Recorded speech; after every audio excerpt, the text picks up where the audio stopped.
Get everyone to take their seats. Yeah. Where's the win? Right? There's got to be a win there somewhere for somebody. Especially the two slow ones. And doo-dee-doo.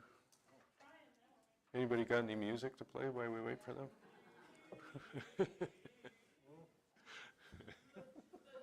What the? We'll make a motion next council meeting, we'll start at 9:30, that way they'll be on time. This is why we started at 10 now. We should start at 10:30, but now for some reason everyone makes these meetings so damn long. Yeah. Lloyd. Jim?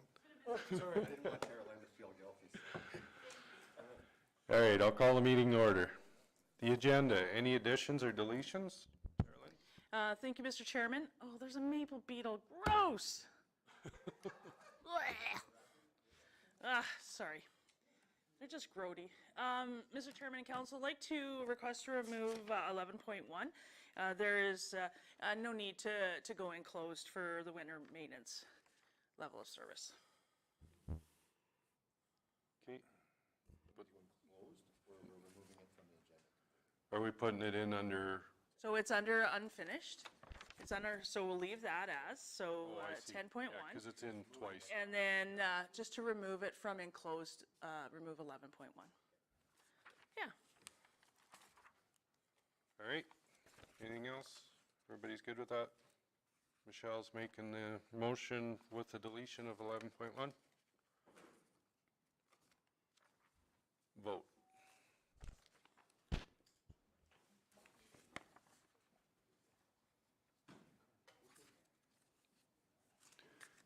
Okay, that's carried. All right, so for the public hearing today,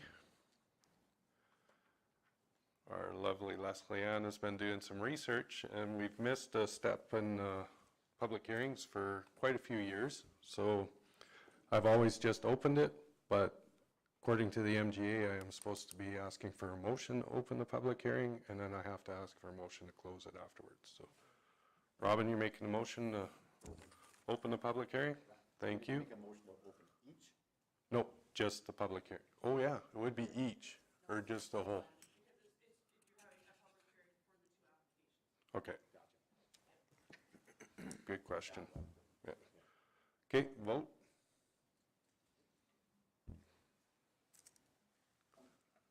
That's carried. All right. We're on to bylaw 2022-10. Becky? Yes, thank you, Mr. Chairman. So bylaw 2022/10, land use amendment. Cypress County has submitted an application 22/A10 to reclassify two existing parcels from Hamlet Commercial District to Public Services District. The existing titles are 0.15 hectares and 0.03 hectares in size. The properties are located within the Northwest 3111-2 west of the 4th and Plan 4226B, Block 7, Lots 5 to 10. There is no subdivision proposal associated with this application. Therefore, if the land use amendment is to be approved, the land use reclassification would immediately take effect, and the applicant's intent is to consolidate the two parcels for the construction of a multi-use public service building. The property is located along South Railway Avenue in the hamlet of Irvin. The proposed reclassification area will have direct and immediate access from either South Railway Avenue or Thompson Street. The proposed reclassification area is currently undeveloped. There is an established municipal public works operations camp that has been operated for over 20 years immediately to the south of the proposed reclassification area. There are no oil or gas wells within 100 meters of the area. The proposed parcel is located outside of the Tri-Area Intermunicipal Development Plan boundary and within the boundary of the Hamlet of Irvin Area Structure Plan. Moving into considerations, the South Saskatchewan Regional Plan states that municipalities are responsible for the planning and development processes to ensure that land is available for development such as residential, commercial, and industrial lands to accommodate population growth. The Municipal Development Plan directs Council as follows. Section 4.2, Employment Areas. The county will direct industrial, commercial, and institutional development that requires municipal services to those areas as identified as major employment areas within the generalized development concept. The county should encourage a range of commercial and industrial lot sizes and county-accepted servicing standards to be located within those areas identified as major employment areas as a method to attract diverse industries and businesses. The county shall require that developments provide on-site servicing for their development and that it meets all applicable regulations in the land use bylaw and applicable Cypress County design guidelines and construction standards. Section 4.2, local services. The county will encourage light industrial, commercial, and institutional uses to locate in county hamlets, communities, and other accessible locations to provide for the everyday needs of area residents and businesses and opportunities for local employment where compatible with surrounding land uses. Section 4.4, hamlets in service as service centers. The county should locate its offices and resources under its jurisdiction, such as recreation centers, community halls, sport and recreational fields, and other community assets within hamlets. Number 3, the urban area structure plan, hamlet entrances and highway development states that as an alternative to the present land use districting that reserves land east of Christie Street and along Thompson Street for highway commercial use only, light industrial activities will also be considered. Designating property to accommodate municipal infrastructure operations supports the plan's vision and goals towards urban's future growth and expansion. In the Land Use Bylaw 2022-09, under the Public Services District, government services is considered a permitted use requiring approval of the development officer. And number 5, at the time of writing this report, there were no written objections or comments received from any of the adjacent landowners. And lastly, Alberta Transportation replied that the land that is subject of the application for land use amendment and the resulting proposed development falls within the permit area of a provincial highway as outlined in the Highways Development and Protection Act regulation. The proposed development, however, will not cause any concern for ongoing highway operation or future highway expansion. Alberta Transportation therefore issues an exemption from the permit requirements for the development listed above pursuant to Section 25 of the Highways Development and Protection Regulation. So that takes me to the planner's recommendation, and that is for approval, as the proposal complies with human development under the implementation of the plan of the South Saskatchewan Regional Plan, Section 4.2 of the county's Municipal Development Plan, and the Urban Area Structure Plan. And that is my report. Thank you, Becky. Is there any questions for the assistant planner from council? Keith? This land, what public building is going to go on this? Like, obviously you have a use for this. Fire hall, I do believe. So yeah, it would be a public municipal services building for fire hall and public works is a proposal. Any other questions? And the first step is to rezone to ensure that, because we have to follow the same rules as everybody else and have proper land zoning, land use zoning. Okay, not seeing any other questions. Are there any comments from anyone for or against the proposed bylaw? Just come forward and take the mic and state your name, please.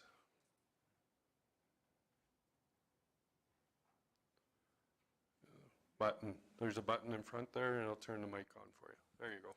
Good morning, it's Lloyd Jesse. I don't have any concern regarding the consolidation, but I do have a concern regarding the reclassification. If it's going to be reclassified from commercial to industrial, that e-charging station to the east had intended to make an entertainment area for children or youth while the vehicles are being recharged. So that entertainment area would be in a way of slides and things for children. And is that going to be a concern with the industrial area that's perhaps created right next door to it? That's my first question. Mr. Chairman, Becky, would you like to respond to that?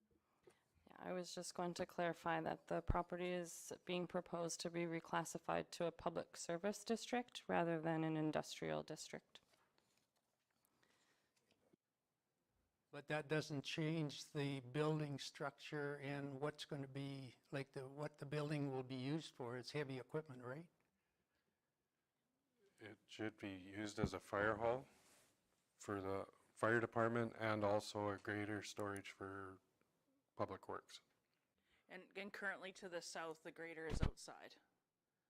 Right there. So it would be, so right there, like 5 to 10. Right. That's where the proposed building is, because right now we have the fuel and everything outside there. And what the proposal is, council hasn't approved the capital yet, but the first step is to do the land use change.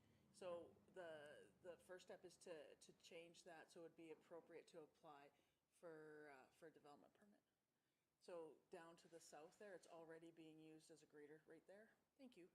Right there. That's where the grader is parked outside. Okay, my next concern or question is, what does the county intend to do with the lots 23, 24, 11, and 12, I believe it is, to the south? Is that going to be freed up for possible sale for smaller business commercial use? Are those our lots? Jeffrey, can you help us out there? Thank you, Mr. Chairman. Yeah, lots 11 and 12 are ownership of Cypress County for municipal services and public works operations, but the future of those lots have yet to be determined. So I guess administration will come up with some suggestions and recommendations, and then I guess that would probably be presented to council for future consideration. That's a long ways down the road at this time. This is just to change it over if we get funding to put in the building.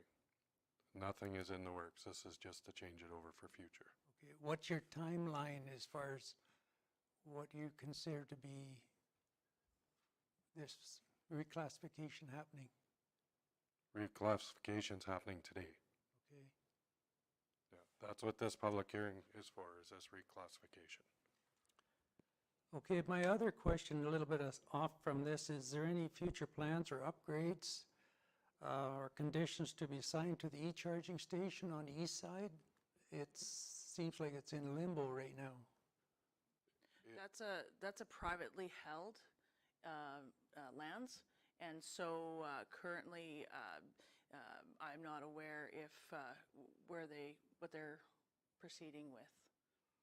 So that's a privately held lands. Okay. So that would be Dandelion Renewables, I believe. Okay. And my last question is regarding the lots to the south on lot 25. That's considered a residential. Is that going to continue to be residential in amongst all the commercial?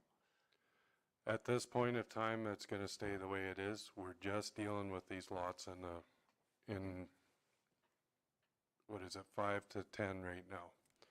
So everything else stays the way it is at this point of time. Okay, thank you.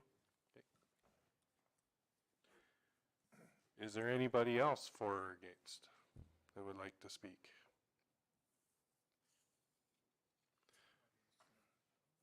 What's that? Okay, hold on. Richard, do you have something? Just to add to the conversation, when the library gets built, the design has been, there's in the design on the property, we've got 2 stalls for electric vehicle charging, and the building itself will have the proper wiring, what am I looking for, the infrastructure so that it can be accommodated. That'll be part of the build right off the bat, with the idea then once the building is up, we'll be applying for funding to put those in. The municipality would be applying for funding to put a couple of those in. Just so you know that Irvin's not gonna be without a charging station. Okay, thank you, Richard. All right, I'll now call for any final submissions for those who feel they have not had an opportunity to fully participate in the public hearing. I'm not seeing anybody. The public hearing for bylaw 2022-10 is concluded and no further submissions will be accepted. Bylaw 2022-20, Becky. Thank you, Mr. Chairman. Sandra Trankel has submitted application 22/A09 on behalf of Lydia Trankel to reclassify an existing 4.09 hectare parcel from Hamlet Commercial District to Hamlet Industrial District. The property is located within the Northwest 2-12-5 west of the 4th in the hamlet of Dunmore. There is no subdivision proposal associated with this application. Therefore, if the land use amendment is to be approved, the land use reclassification would immediately take effect. The property is located along 2nd Avenue, approximately 130 meters north of Highway 1. The proposed reclassification area currently gains direct and immediate access from 2nd Avenue and 11th Street. The proposed reclassification area will continue to operate as a salvage yard known as Gas City Metals. There are no anticipated changes to servicing or access resulting from this application, and there are no oil or gas wells within 100 meters of the proposed reclassification area.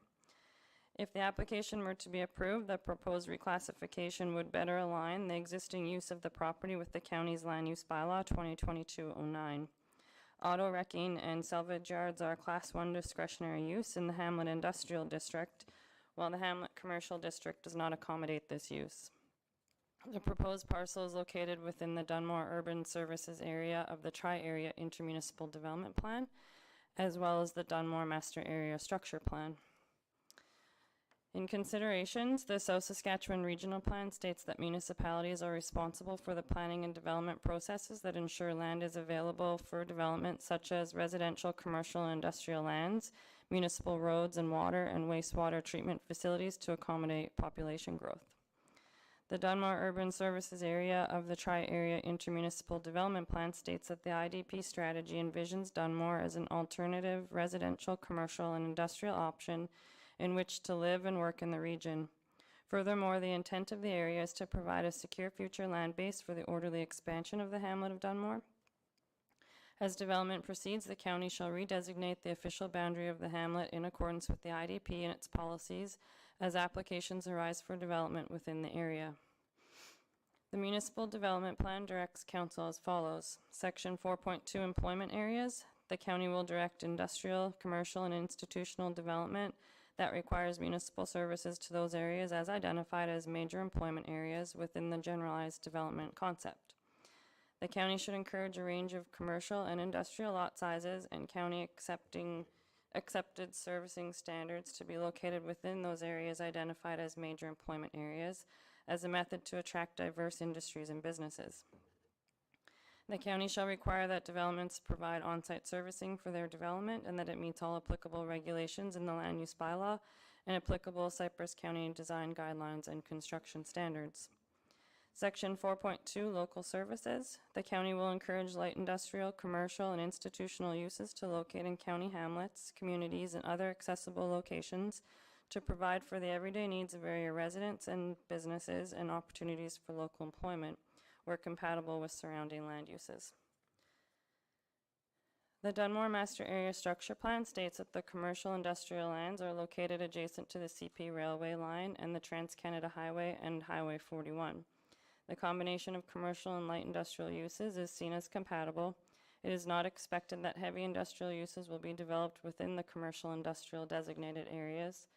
Anticipated uses include highway commercial, for example, truck stops, restaurants, and hotels, and light industrial uses, for an example, oil and gas shops and yards, storage, warehousing, and offices.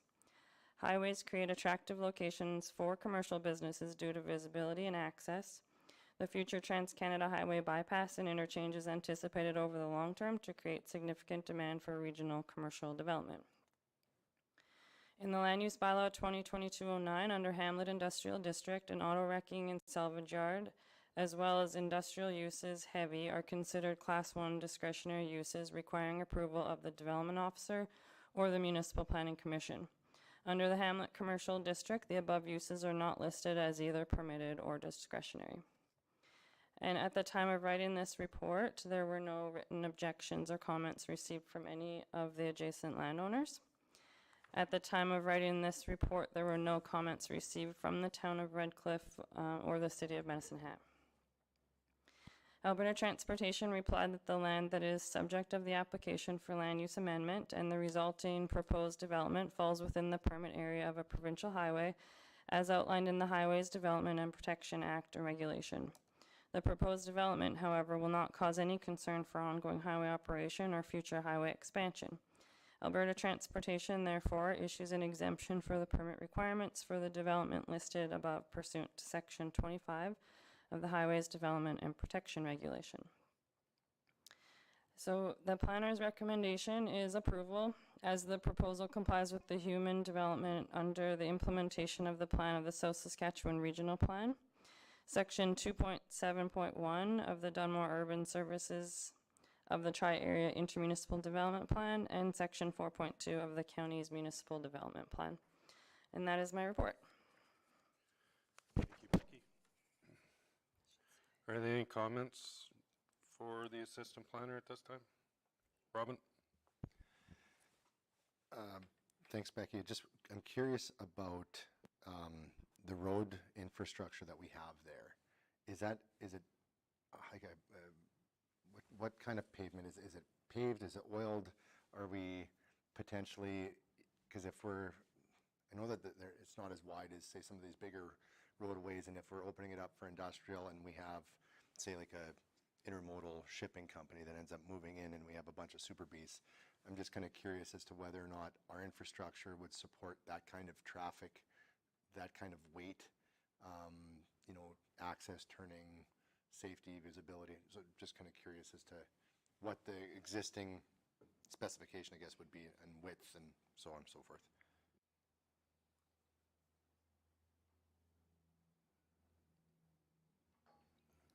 I think what they're discussing, Robin, is they can't, right now it's a scrapyard, so they can't speculate on that without a, go ahead, Becky. Yeah, I was going to say it is a paved surface, 2nd Avenue and 11th Street. And yeah, if a new use was going to come in, a development permit would be required. And at that time, that would be circulated to Public Works, and we could work on if doing a change to the road if needed, depending on what the development permit was being proposed for. Yeah.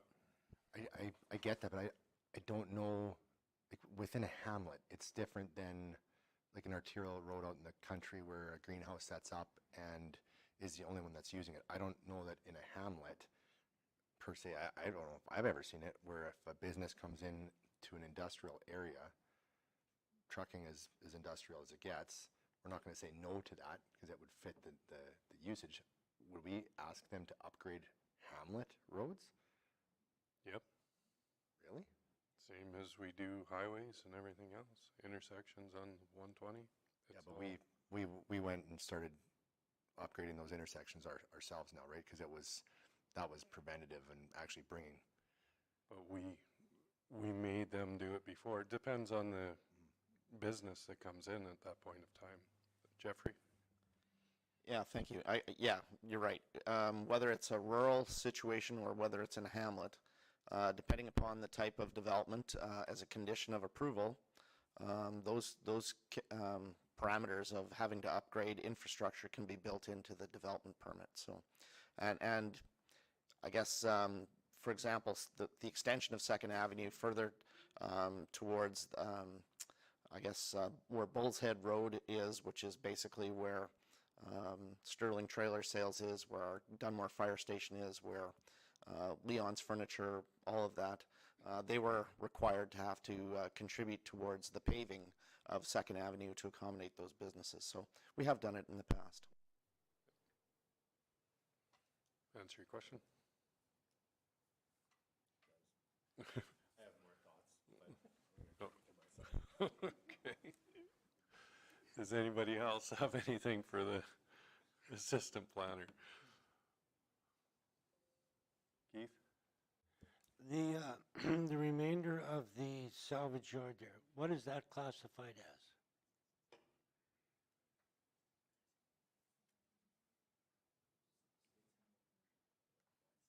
That's what I thought. It would be Hamlet Commercial as well. Yeah, that's what it already is. Yeah. So it just stays what it already is. Oh, it already is, okay. Okay. Any other questions? Jeffrey? I think the assistant planner kind of touched on this in the report, but back in 2014, the area that's being proposed to be reclassified was subdivided away from the rest of the property. And so that's the area that I believe is potentially may have a sale for another similar type of business to go in. And so at this point, it's likely that the applicants are wanting to retain the west portion, which would, to Councillor Ritz's question, would remain as Hamlet Commercial. So. Okay. Are there any comments from anyone for or against the proposed bylaw? We've ran out of people in the gala now, so that won't take place. Okay, the public hearing for bylaw 2022-20 is concluded and no further submissions will be accepted. I will ask for a motion to close the public hearing. Sure. Lloyd is making that motion. Vote.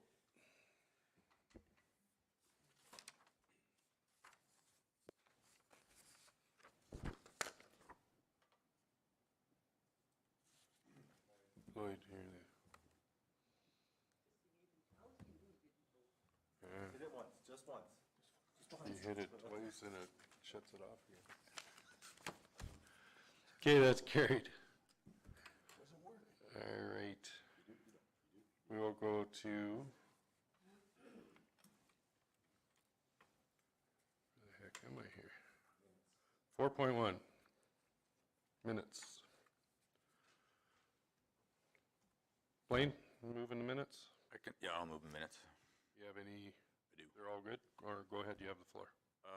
I just noticed in, very at the bottom in 811, we were gonna get, water tender options to come back to this meeting, but I don't see it on the agenda anywhere, actually. It's actually coming to the next meeting.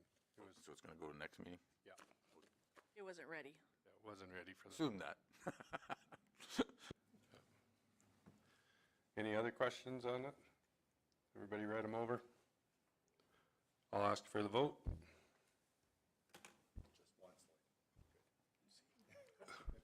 See, your big finger didn't work again. There it is.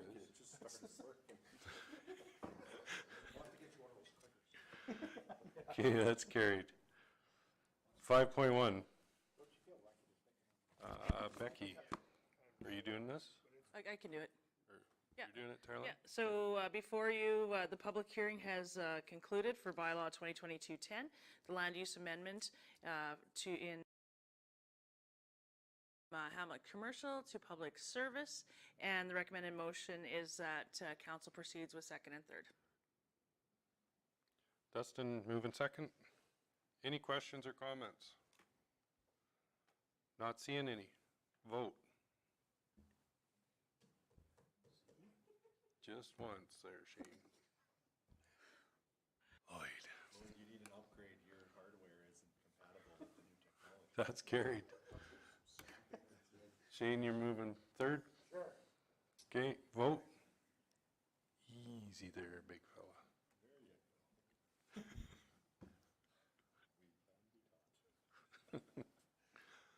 That's carried. 5.2, Tarlin. Thank you, Mr. Chairman. Bylaw 2022-20, land use amendment for the Northwest 212-5 west of the 4th. The recommended motion is council proceeds with second and third reading. the public hearing was in regards to a land use change from Hamlet Commercial to, from Hamlet Commercial to Industrial, Hamlet Industrial. Yeah. Lane, let's move on that. Any questions?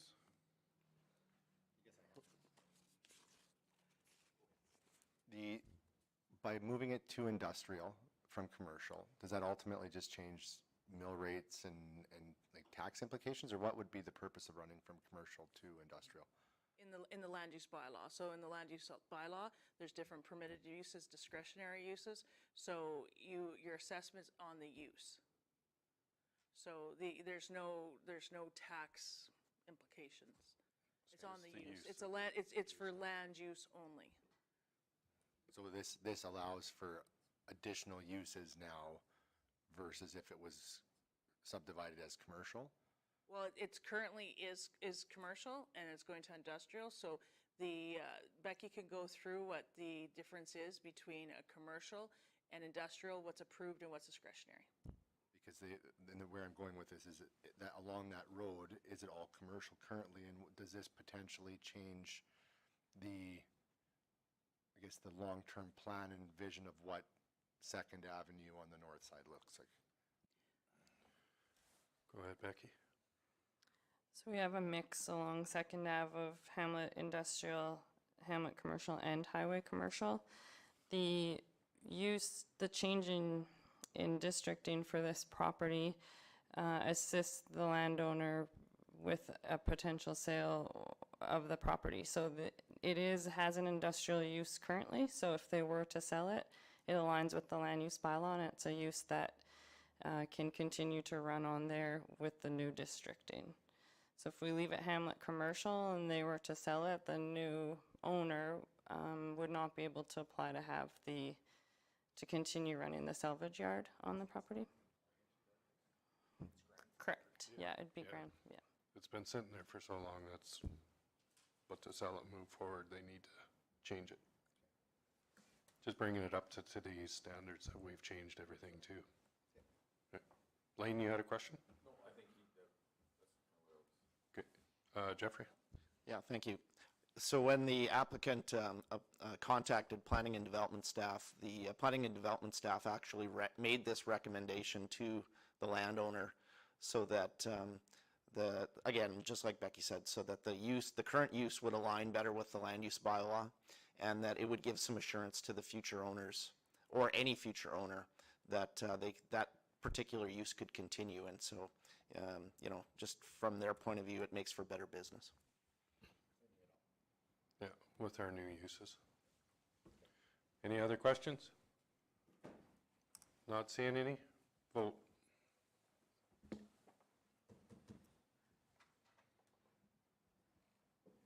Richard, there you go. Okay, that's carried. You're moving third? Sure. Richard's moving third. Vote.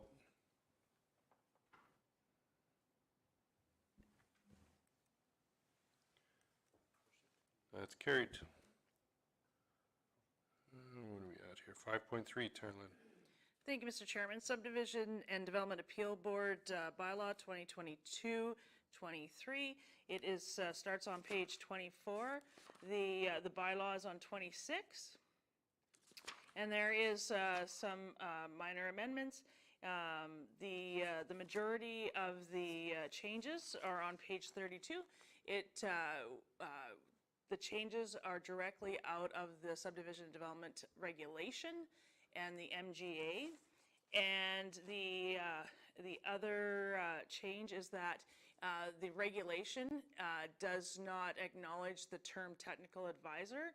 What it does acknowledge is clerk. And so in our organization, that's the two, it's the board and the clerk. And also in here, a change is acknowledging the meeting can be done by electronic means. And also the board also has the ability of retaining legal counsel, and that would be their technical advisor. In the organization right now, we have 4 folks that are certifiable as clerks. Certifiable, all right. Robin's moving that. Any questions on it? Shane?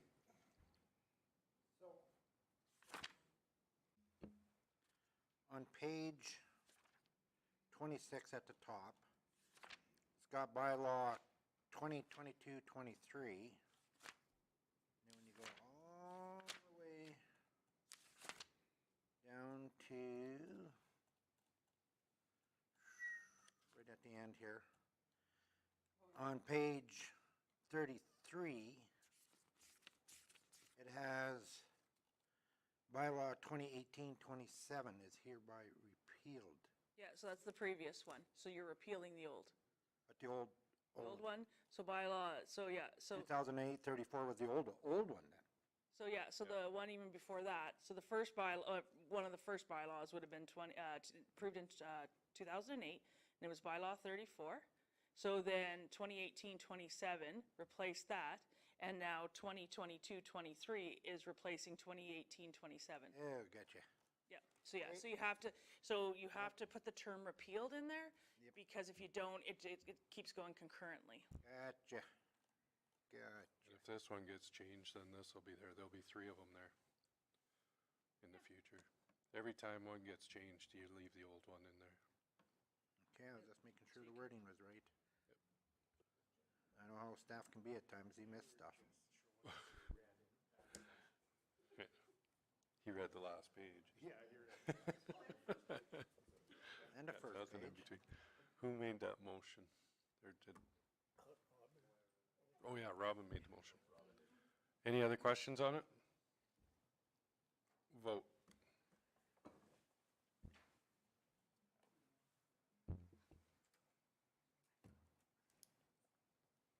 That's carried.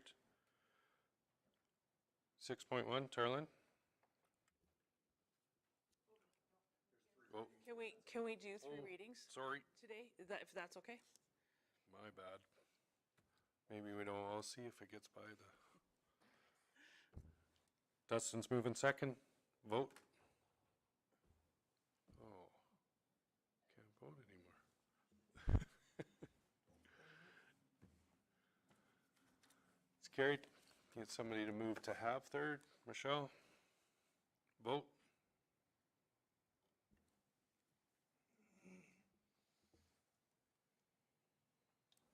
It's carried. Somebody to move third. Keith? Vote.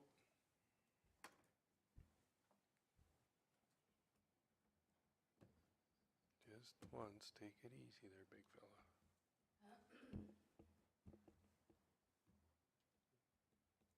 There you go. Rub it nicely. Carried. 6.1. Thank you, Mr. Chairman. On page 34 is the September 2022 capital update. The recommended motion is that council receive the September 2022 capital budget update as information, as shared. It starts on page 34 and follows. Is there any questions? Blaine's moving them. You have a question? Question. So when the water line that's going down to the equestrian center or whatever, and then it's going under the road then after that? Is that the plan or what? Or did I get that mixed up last time? Yeah, not at this time. Not at this time. Not at Okay. this time. Okay. Yeah, so the sizing. It's just going there. The sizing was appropriate, so when it's time to go underneath, Okay. it'll be, so we don't have to put another line in. Like, say that happens in like 2-3 years, Yeah. or whenever it shall be, then we don't have to do another line. I was just partial right because I was asked the question and I knew it was going to go under there at some point, but I wasn't sure when. Yep, you bet. That's a budget one, remember, it's quite a bit of money to go into there. Any other questions? Not seeing any other questions? Vote.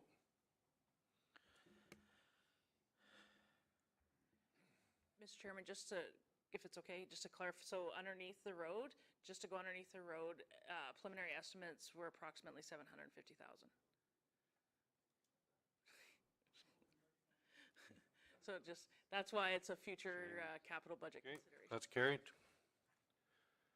7.1, Carolyn.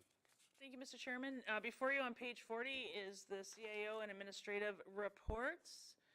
Do you guys have any questions?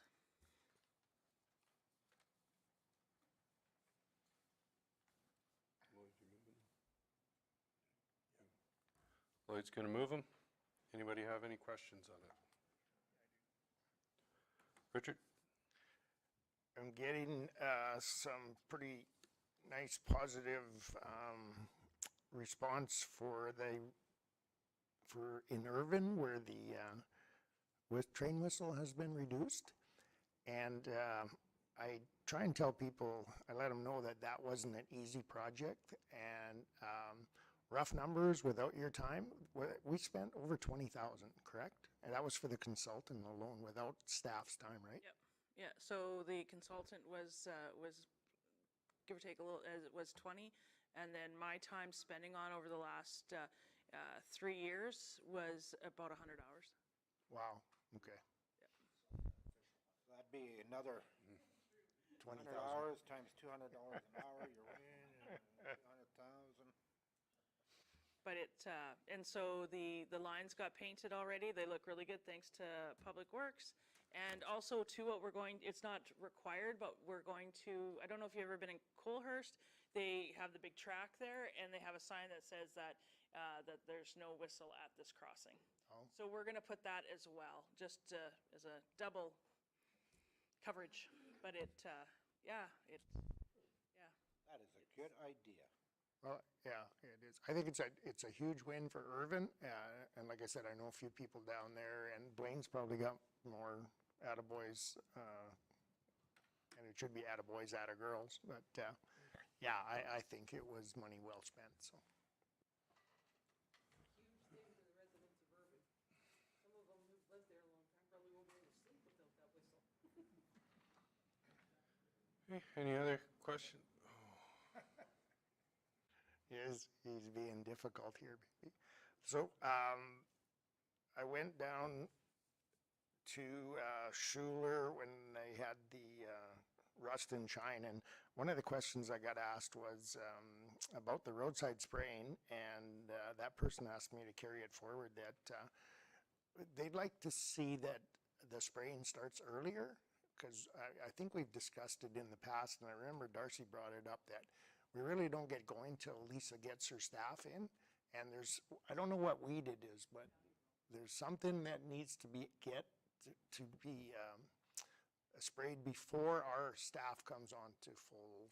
I believe it's Downey Brome that they're referring to. Okay. So what the Agricultural Service Board can discuss that, because it might be a contractor to do it instead. Jeffrey? Well, I was gonna maybe ask for a little bit of clarity because the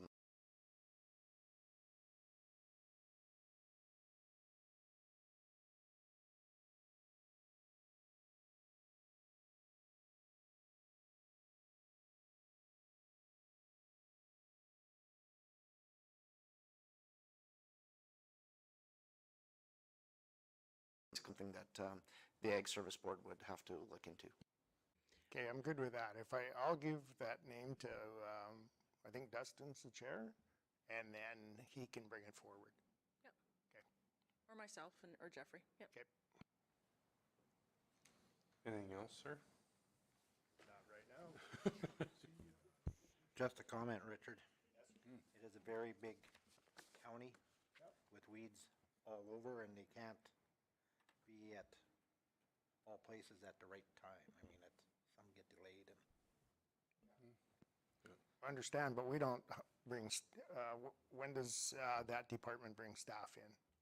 Well, usually the first week, second week of May. It's just a concern, something to look at, but I know Darcy talked about it many years ago already, so. So program evaluation we always do all the time, so that's something important. It's a noxious weed, and for the Agricultural Service Board to evaluate.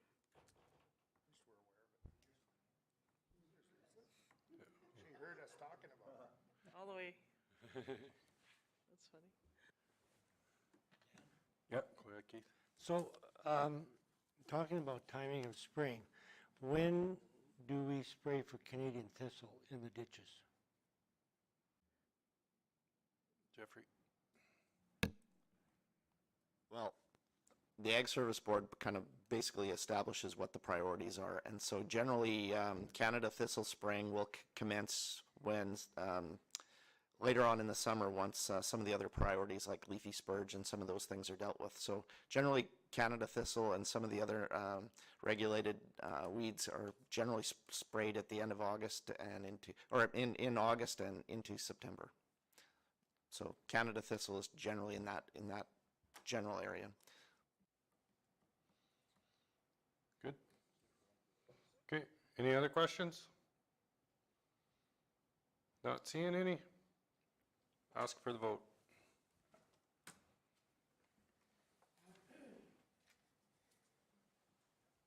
Straight down. There you go. Straight down. That's carried. Reeve and Council reports. Mine's in there. I don't have anything to add. Dustin, we'll start with you. I've had an absolutely slow time since the last meeting and done nothing but sit in the truck for the whole time, so I have nothing. There we go. Blaine? Yeah, I didn't have a whole bunch, but I did attend the Irvin School ADC event. That's their Agriculture Discovery Center that they have down there. They had a really good supper followed by a fundraiser silent live auction. The meal was prepared from the students' garden. It was really, really good. They had the school decorated up like beautifully. It was a really nice event. They actually raised right around $31,000 that night. So that was quite a success for them. Their plans are to buy a fertilizer compost machine, and then they'll be able to use it in their own program as well as maybe sell a few packages or whatever down the road. I was really impressed with Reed Vosser, like their president. He did an outstanding job of speaking on how the program went and who was in charge of doing what, and how they handled it through the weekends and stuff. So yeah, no, it was good. And then had an ASP meeting the other day, which Dustin forgot. Other than that, that's all I was up to myself. Great. Dustin, did you want to talk on the ASB meeting? No, Robin? I also attended the Ag Discovery Center event, and I would like to point out that Councillor Brost gave Mr. Vossler a good run for his money, actually, as he gave his speech on behalf of the county. He did a good job with that.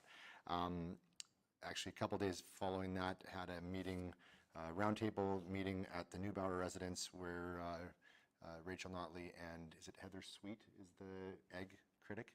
They were in town talking with producers with regards to some of the challenges that agriculture is facing right now. It was an interesting meeting. Good to, I guess, have a bunch of producers in the same room and talking about some of the needs of rural and ag areas. Beyond that, did the show and shine out in Schuler with Richard, and had Halo come in and was all excited to see him run, and then they kind of circled and took off, and everybody was going, where are they going? So, but other than that, it's been a good, busy last couple of weeks, and that is all. Mr. Lloyd. Alrighty, got that button right. Yeah. 1 out of 3 ain't bad.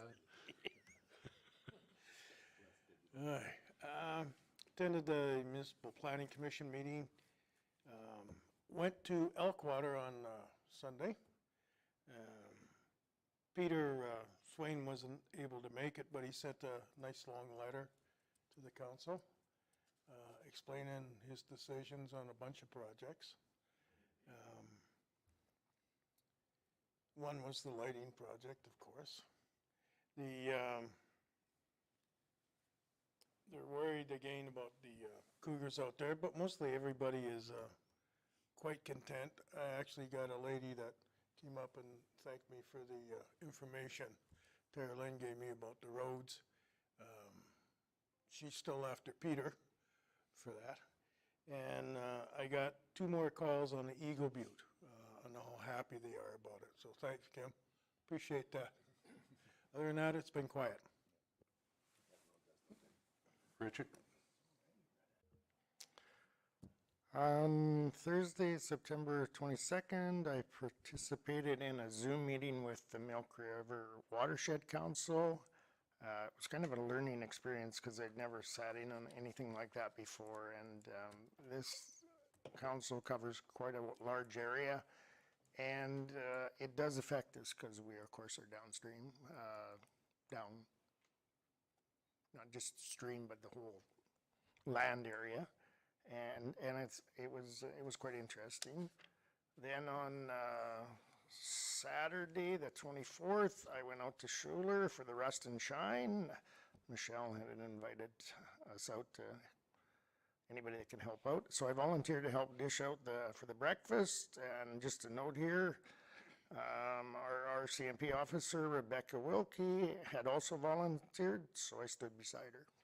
Just, for safety? Maybe, no, because, well, I didn't know about the rednecks out there, yeah. Anyway, it went well. There could have been a couple. None of them showed up. Anyway, it was really positive, and I had great conversations, and there was some asks, and I talked to Michelle about them, and all in all, Hilda and Schuler, people that were there, quite happy with what council is doing and what's happening out there in their areas. On Tuesday, September 27th, I attended a Verge meeting in the morning, and then I left at 11 o'clock. I then drove to Lethbridge where I had met Michelle, and we met with Minister Tyler Shandro. He's the Minister of Justice and Solicitor General. We talked about the provincial police force. There was another, I think, Michelle, I'll get you to piggyback with me on this one, 3 or 4 other municipalities, and they gave us an hour to express our concerns, and there was lots of good questions, and some of the people definitely didn't hold back. They gave us a bunch of information that Michelle had suggested this morning that we handed out and everybody read it. It's Exploring an Alberta Police Service, and it answers a lot of questions. It'll give you more questions too, but it answers a lot, and it just shows you that this is just not happening in Alberta, that numerous other provinces are looking at it. Saskatchewan is going to wait to see what Alberta does, probably some of the provinces down east. There's still a lot of unanswered questions. I think the biggest fear is the fact that we don't know the costs on it. The way it works is the contract expires in, I'm going to say 2032 or 2035, and the province can leave that agreement that they have with the RCMP or with the federal government, I guess. You have to give 2 years notice. And so I think that's why this is coming up. Lots of pros and cons, lots of unanswered questions, and they definitely had some answers for us, which there'll be some definitely be some stuff answered in there for you, and then also some more questions. So it was good. Right, and Michelle will probably add to that. On the 28th, on Wednesday, I had a quick meeting with Tara Lynn and Kathy Schnell to discuss some grant funding ideas for the Irvin Library. And then on Friday, I went golfing and I got whooped by Dan and Steve's dad, Jack, and it was not a great way to end the week, but it happens. That's it. So did you hand these out, Michelle? Well, Okay, yeah. Les was printing them off, so Yeah. we all have a copy of them later. By the end of the day, they'll be here. But take the time to read them. I know some of you people don't like reading, but this is important stuff, right? And the cost of the RCMP is never gonna, it's gonna keep going up all the time. They got a 23% raise. That's why there's such a big increase to the municipalities on the cost, but they haven't had a contract since 2017. So is that not something that's kind of like, what happened there? Why would anybody run that long without a contract? So we as provincial would probably be able to do better than what federal is doing, but again, there's just more answers. But please take the time to read it. Keith? So, the only thing that I attended was the Suffield-based Friends and Neighbors meeting last Thursday. The only really notable change that I came out with is there will be not much British presence for the next 2 years out at Suffield. So that will, and what happens after that is unknown because of COVID and all the things that are happening in Europe. So that's kind of, would change what's going to. Oh yeah, the Americans are coming up, yeah. So I'm not sure I like that idea too much, but. Anyway, so further to that, I did considerable thinking after our last council meeting on the fire tender. And I have talked to my chief and the special areas fire chief, and we would like to invite council to come out to Jenner next Thursday afternoon. We're doing our annual school presentation on Fire Safety Week. So we would put together a demonstration for you on our equipment, notably the tender and the pumper. And for you to just come and observe how it's done in Jenner. Not that it's any better or any worse as anywhere else, but I thought there would be clear up any misunderstanding about what these trucks are capable of doing, and give some of you an opportunity to have some, hands-on opportunity. So if you want to come for lunch, it is at noon. At 1 o'clock, the Jenner School is going to come to the fire hall for their little presentation. So probably our demonstration wouldn't get going till about between 2 and 2:30. So, but if you're welcome to come for lunch, just wanted to throw that out there for you and make that available for the council. That's next Thursday. 13th. The 13th. 13th. Yeah. And that, we're at the fire hall anyway, so I thought that would work out just, it wouldn't be a special day, and I thought that would be a good opportunity for council to come see that. And administration. So, just opening that up for whoever would like to do that. And I'm done. Okay. Has your fire chief sent out a request to our fire chief here? I've talked to him. Oh, you've talked. I've talked to him, and we actually, because we had a fire last week, I talked to the special areas fire chief, and he would come down for that also. So. Do you need anything formal sent? That's okay. Yeah. That's all good. When would you like numbers? Just by the end of the week. By the end of the week. Okay, so if Yeah. you're attending, if you could let Leslie Ann know, and she'll let Councillor Keith know. Because you're more than welcome to come for lunch.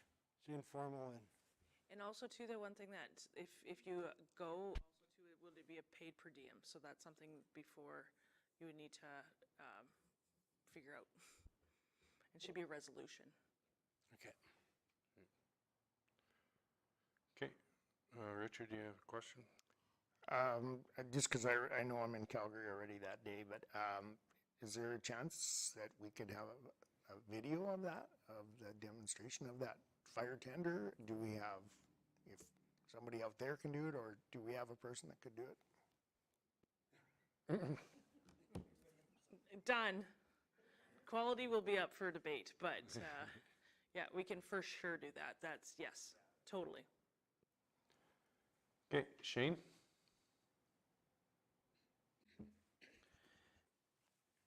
Thanks for the invite, Keith, but I won't be coming that day. I got cattle coming out of a community pasture that day. But thank you. I had the Ag Service Board meeting with Blaine and Dustin. And we discussed numerous things from how our rentals went to spraying to a whole list of stuff, and it was a good one. And that is about it. It was pretty quiet. Got some calls, and I'm not sure why we lifted the fire ban. I know the humidity and stuff, but it still is very dry. It's been very warm. And that county of 40 Mile still has their fire ban on, and county of Newell, I see the signs are still out.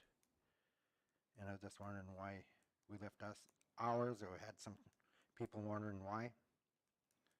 And a few road complaints, and nope, that's about it. Carolyn? So the ban was changed to a restriction, and there was moisture, and there was discussion between the fire chiefs and our fire coordinator or chief, and it was evaluated that that moving it to the restriction would be appropriate, and is continuously evaluated. And we did the split down on Township Road 60 because down on the south end, where it's the green zone, like predominantly south of the hills, and that stayed on as a ban. Michelle? Okay, on the 24th, Robin and three of his children and Richard all showed up for the Rust and Shine, as well as Rebecca. And I was asked to pass it along from the community association. Thank you very much. The one who usually does it just had a hip replacement, so she was so thankful that all your kids were there. And I didn't get to serve this year. I was cracking eggs, which is the first time that's ever happened, but it was different. To be clear, they weren't all there. Not all of them, a few of them, I said. A few of them. But the three that were there were very, very much appreciated. So you can tell them that. We have a Halo donation for the breakfast, and last year I think there was about right around $5,000 raised. Well, excuse me. This year we raised $7,800 for Halo, which was awesome because our numbers were down. We didn't have anywhere near as many cars this year as we did last year. Then I had a Schuler Community Association on the 26th, which is where I found out how much money we had raised and stuff. The 27th, I was in Lethbridge with Richard for that policing thing, and it was very informational. It was not quite what I expected. I don't know. I think I was expecting to walk into a room full of people, and it wasn't. There was just 7 counselors, and there's probably 6 or 7 of them, and it was very intimate, so we could all ask questions, and there were a lot of questions answered, like Richard said. I think one of the things that they are trying to convince us to spread around, I guess, is that RMA and AB municipalities, whatever that's called, will not take this forward anywhere. And they want our help to convince them that we should. It's not like they want to do it. They want to set up a committee of some sort to answer, a working group to answer all the questions that everybody has, and from the provincial government and from us. So it's just a thought, because they're having a hard time getting through to RMA, and we were all there, so we know what it's like.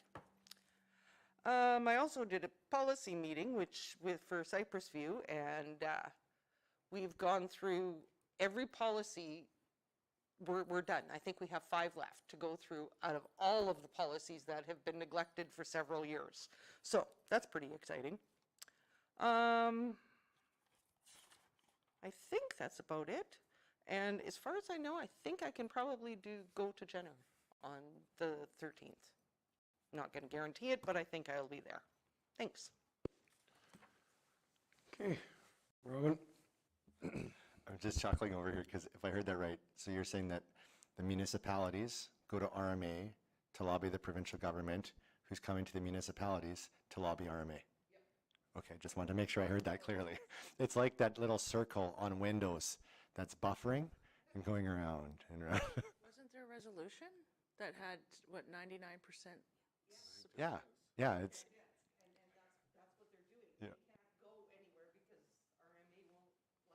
Which is the voice of all of rural Alberta.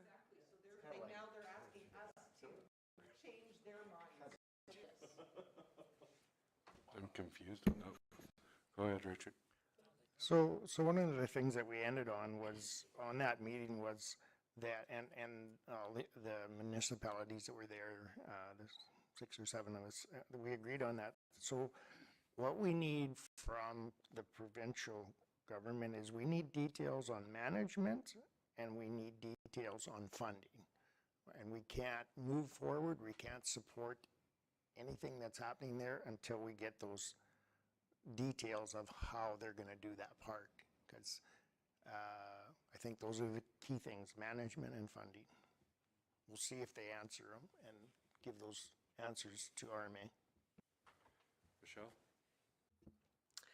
Yeah, there was a big discussion about that part, and we had said that, you know, that's kind of in the councillor's view of it, is that's where the distrust is coming from, because they're not giving us all the answers and all, you know, they're just throwing all this stuff out there, which is where that working group that they want to create is coming from.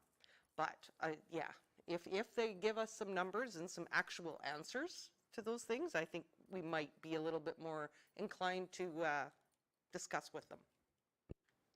Robin? I think this is really dangerous, what they're trying to create right now, because what they're doing is they're sowing division. And if I work with RMA every week, and they're more than happy to sit down with these guys and have a dialogue and a discussion. But when you have a membership resolution that comes forward, and AM and RMA have both been very clear, they know that their easiest bet is to go to the municipalities, create this ruffle, right? And then have them come in the back door and destabilize the organization. I actually think we say, not a chance. You go sit down with RMA, have that conversation. The moment that we come and try to become a part of some group, we're actually technically going against the motion that RMA, and at that point we're destabilizing the whole process that exists. I think it's kind of dirty.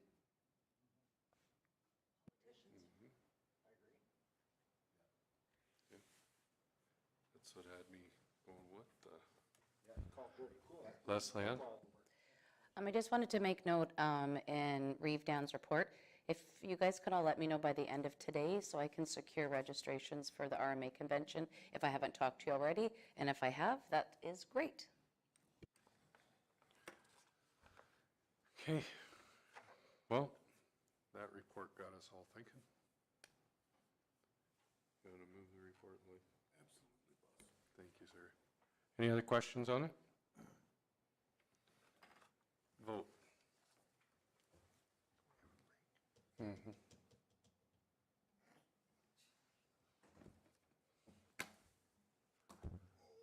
That's carried. All right, we'll take a 6.5-minute break for Leslie Ann.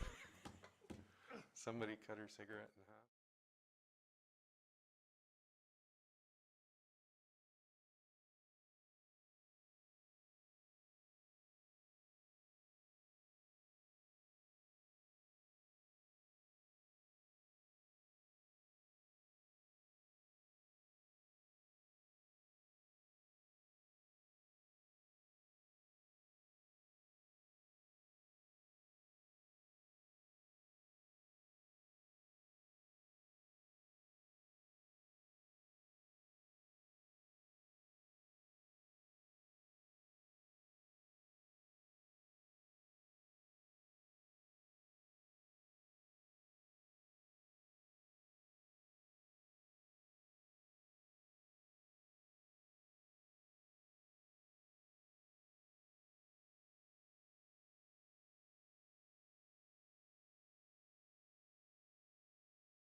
Okay, we need to go back to,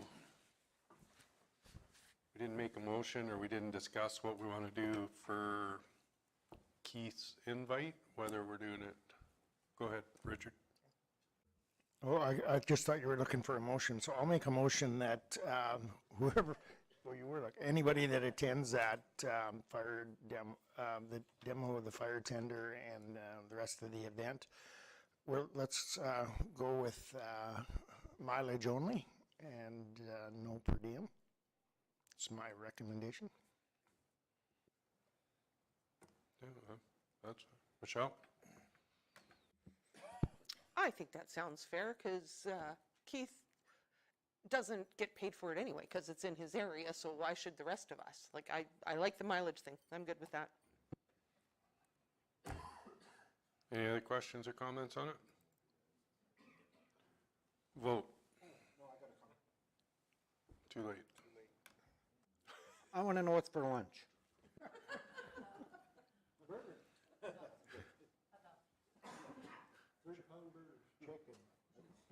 Okay, vote.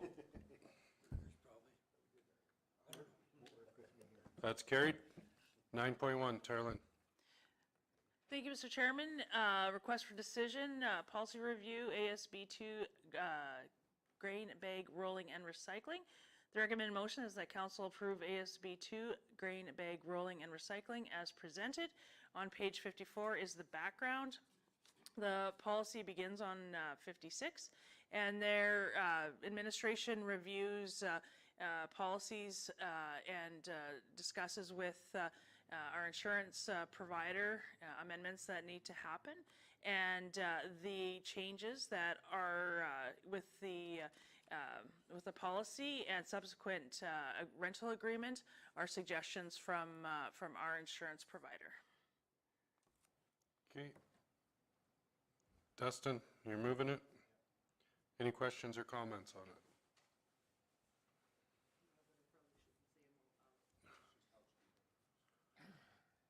Not seeing any. Vote.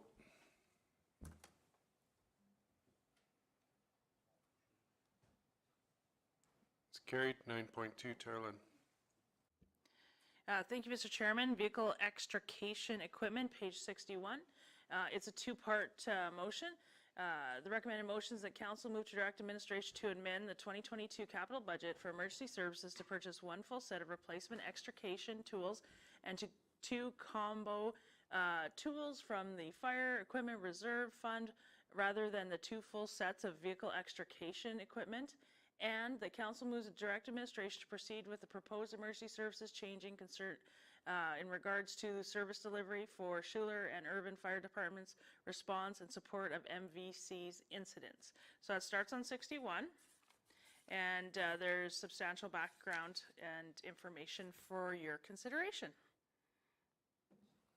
Richard? I will make the motion to approve part number 1. I read that over a couple of times, and I like the math. It looks really good. Any questions or comments on it? Keith?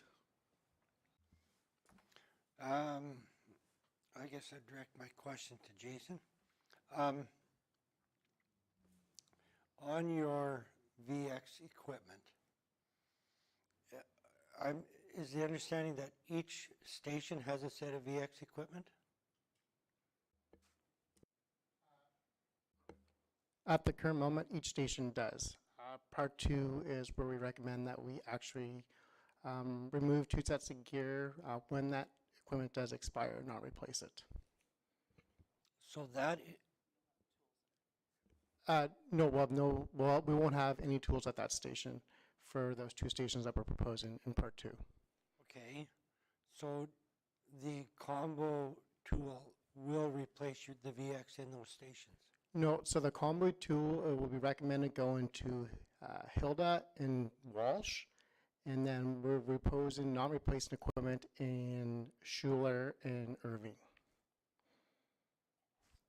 And that's due to, there's clearing the scene and other things to do prior to using the equipment, and those departments would get there to utilize those tools. Correct. Yeah, so what we're doing is we're kind of looking at the stats, and extrication gear, just like everything else, has gone up just dramatically in price in that. We have lots of sets that are due for replacement due to the age of the equipment.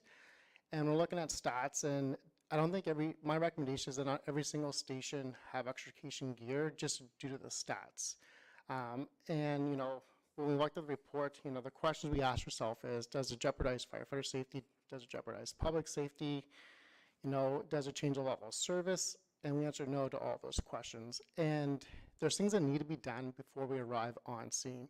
So Schuler and Irving will still go respond. You have to do, you know, traffic management, scene size up, vehicle stabilization. And by that point, the second in station will come with the proper tools for the job. Okay, so I have no problem with that. The only thing I'm trying to clarify in my mind is, so Hilda, Schuler, Irvin, and Walsh all have extrication equipment at this point?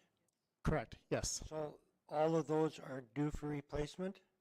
Over the next couple years, yes. Okay, so what we're proposing is eliminating those 4 sets and buying 2 sets and 2 combos. Correct, for this year, yes, that's correct, yeah.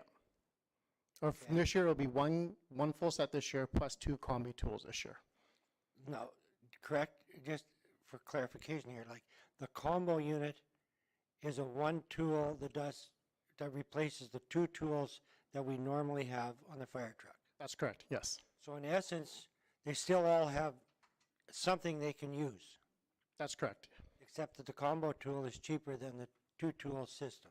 Correct. Okay. No, I just wanted to clarify that.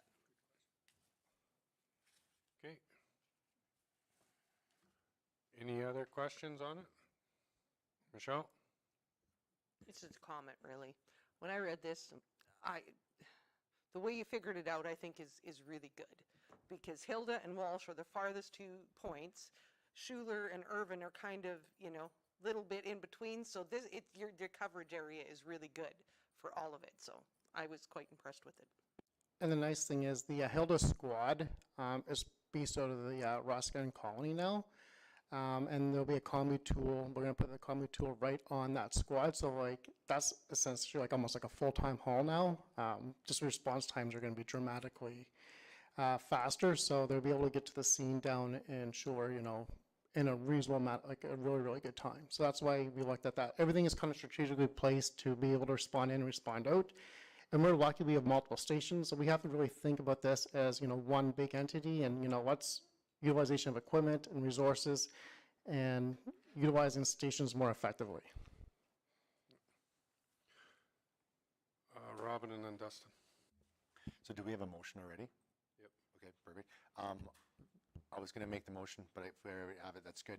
I was going to just say a little bit off topic. I was on site this last weekend on a rollover. My son's daughter lost control, or not daughter, son's, that would be exciting, hey? Didn't know about that. Son's girlfriend lost control, rolled over, and I was one of the first ones on scene checking it out and just watching your teams, how they showed up, took control of everything. Everything was organized and everything. Just hats off, and if you can pass it on to them too, it was quick, efficient, controlled, professional. It was good. Awesome, thank you. Dustin? I just think worth noting as well, with Schuler and Hilda right now, Schuler especially, there's a dual response set up with them. So anytime Schuler's toned out, anything north, Hilda's going to attend with them. Anything south, Dunmore's going to attend with them. And same with Irvin, anything west, Dunmore attends, and anything east, Walsh attends. So that's, I think, kind of plays into what you're doing right now as well, in E2. Okay. Any other questions or? This is probably a little bit off the tongue. The Hilda Fire Department is now housed at the colony? No, Hilda still has a station with the engine in the town of Hilda, or the hamlet of Hilda. Just the squad has been relocated to the Roscommon Colony, just because most of the members come out of there. A lot of times they drive into town, which takes an extra 10 or 15 minutes. So they asked if they could relocate the colony. We did up an agreement with them and the insurance company. Everything worked out well. And they relocated to their colony, and they park it where their their own private water tenders at. So they look after it and they maintain it. And like I said, response times have dramatically increased out of Hilda coming down into, Hilda and Shores area. Okay. Perfect. Okay, I have a motion on the floor for the first one. Any more questions? Vote.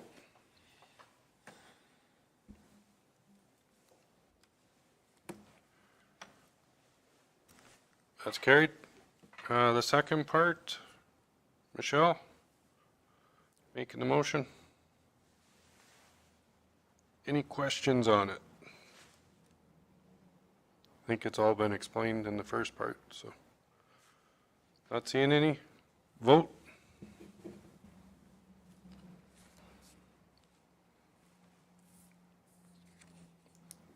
That's carried. 9.3, Carolyn. Thank you, Mr. Chairman. The 2022 Welcome Center report. It is on, begins on page 66, and the recommended motion that council accept the 2022 Welcome Center report as presented. And our legislative coordinator is going to present the report. Thank you. So as you all know, we have gone through our second season with the Cypress County Welcome Center out in Walsh. So as you know, we took it over, the Alberta government closed the center, and Cypress County has leased it for the last 2 years. This is our second time going through our second season, and we've seen an increase of about 1,000 guests stopping at the center. And yeah, it was a very, very successful year. Seems like we're able to work out a few of just some issues or whatever with the facility and stuff. And yeah, we're looking forward to hopefully opening it again next year if council so chooses, but we'll bring that back at budget deliberations. But yeah, it was a great year overall. Thank you. Any questions on it? Or? Shane, you're going to receive for information and have a question? Yes, I'll receive for information. I like all this. It really does. And I think I read about your cash box. I think that we should definitely do that, for the sales. And Yeah, and I'm really glad to see that our little blurb about the seeds went over very well that they used before. And it's just really nice to see. And there was that one comment, forget, where it was about advertising that we're open, that people, it's hard to know that we should maybe look at a different, a sign, getting with transportation, because it's very useful. yeah, so that was, oh, sorry. Yep, go ahead. That was one of the comments that we did get a lot, was because we just do the MasterCard there. The reason we do it is for safety issues, because they are out there by themselves and stuff. So to have cash on site, so a little bit nerve-wracking for our CAO. So we have made a compromise this year, and we will have like the square so that people can use their debit card as well as MasterCard, because we feel that we did lose out on a lot of sales. So yeah. Richard? Yeah, I read through the whole report. I was pretty impressed too. I think it's a pretty important thing for our area to show what's out there and what we have. The water bottle filling station, I think that is almost a must. That's a huge thing. Cool idea. It can't be that expensive that we can't do that. So, yeah, but I'm impressed. Shane? You can answer that. With that, our store and that, do we sell like the Cypress County T-shirts or a golf shirt with our logo on? It might be, if we don't, or do we? We don't, just because we didn't have a lot of that stuff on hand, but now with just different people out there and stuff, we've just got a few different ideas, so we will be doing that. I don't know if any of you have noticed, I haven't sent an email, but in our foyer, we do have some county swag items for sale, so if people of the public want to purchase them, they're on display. So something very similar to that will go out there as well. And what I would recommend, or be my suggestion, any proceeds that we make off of that Cypress County stuff would go to Halo. Not just into general revenue or towards Leslie Ann's wages. We usually, like, when you do, like, when you sell items like that, we usually just do cost recovery. That's usually what we do. So if a motion of council would be awesome if we sell it at cost, but however, put like a 5% or what have you, higher than the actual cost, and then those proceeds we would forward onto Halo. So we would, it's a different methodology that we've used in the past, so just need a motion of council to do that. So Can we that Leslie Ann said she will bring that back. Yeah, bring it back when you bring the proposal. Yeah. Lloyd, you had a question? I like this, I read it too, and I think they've done great work out there.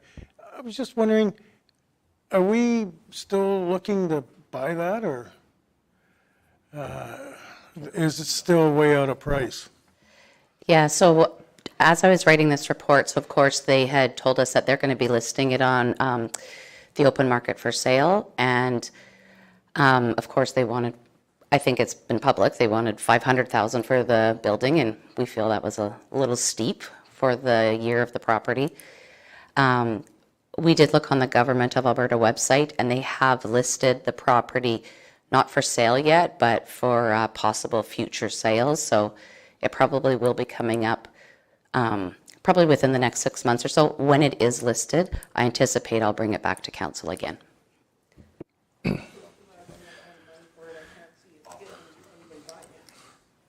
That's something we need to maybe talk to people when we're at RMA and run into some ministers and say, hey, yeah, you should just sign that over to us. Good idea. When I met with AT, when we met with Darren Davidson, we were talking about, they're going to have those roadside type of like gas stations. The provinces is working with, doing proposals, working with different companies. And we talked about at Walsh how, for a washroom and their space there, like they already have it. Like, why wouldn't you develop it? And I think a lot of the problem is that is owned by infrastructure. And transportation is looking at these roadside turnouts with restaurants and gas stations and such. And when we mentioned it, the regional director's like, no, not the, because he was thinking there's also the potties, the porta potties when you first come into Alberta. And we're like, no, the visitor information center that they shut down in Walsh. And he had no idea. That it was there. So that's a part of the disconnect, is because the building is owned and operated under infrastructure, and then transportation is doing their own thing. So I found that quite interesting. So that was a great dialogue we had. No. That would never happen in our government.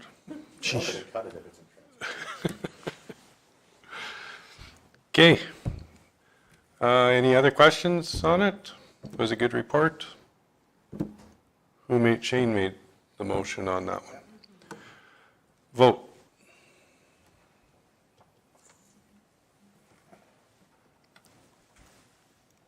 Carried. 9.4, Tara Lynn. Thank you, Mr. Chairman. Industry coordinator position description. The recommended motion, the council approve the industry coordinator position as presented. On page 77 is the beginning of the RFD.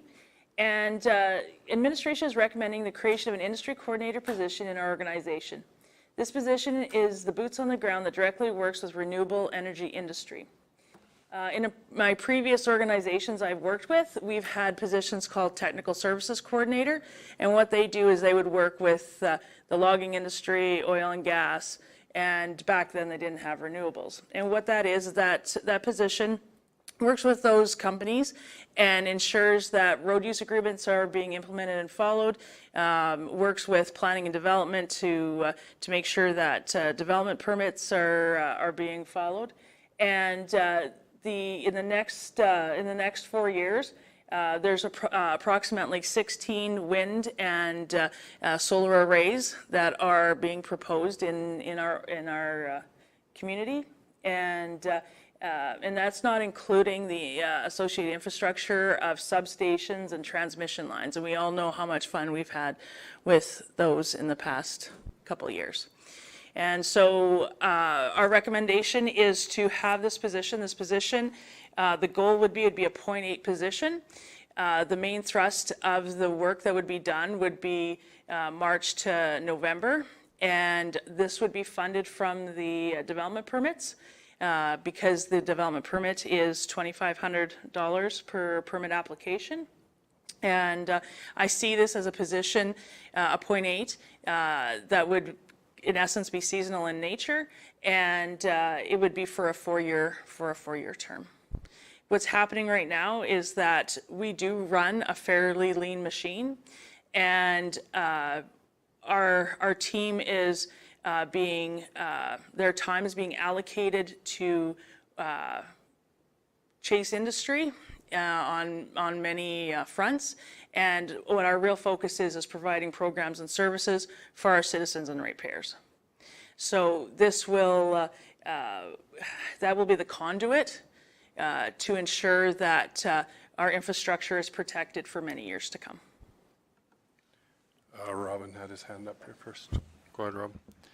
All right, I'll make the motion to approve as amended, and with the floor. I understand where you're going with this, Terrell. You know, in my career, and I know in Shane's career, we work with engineers all the time who are project managers and all these other things.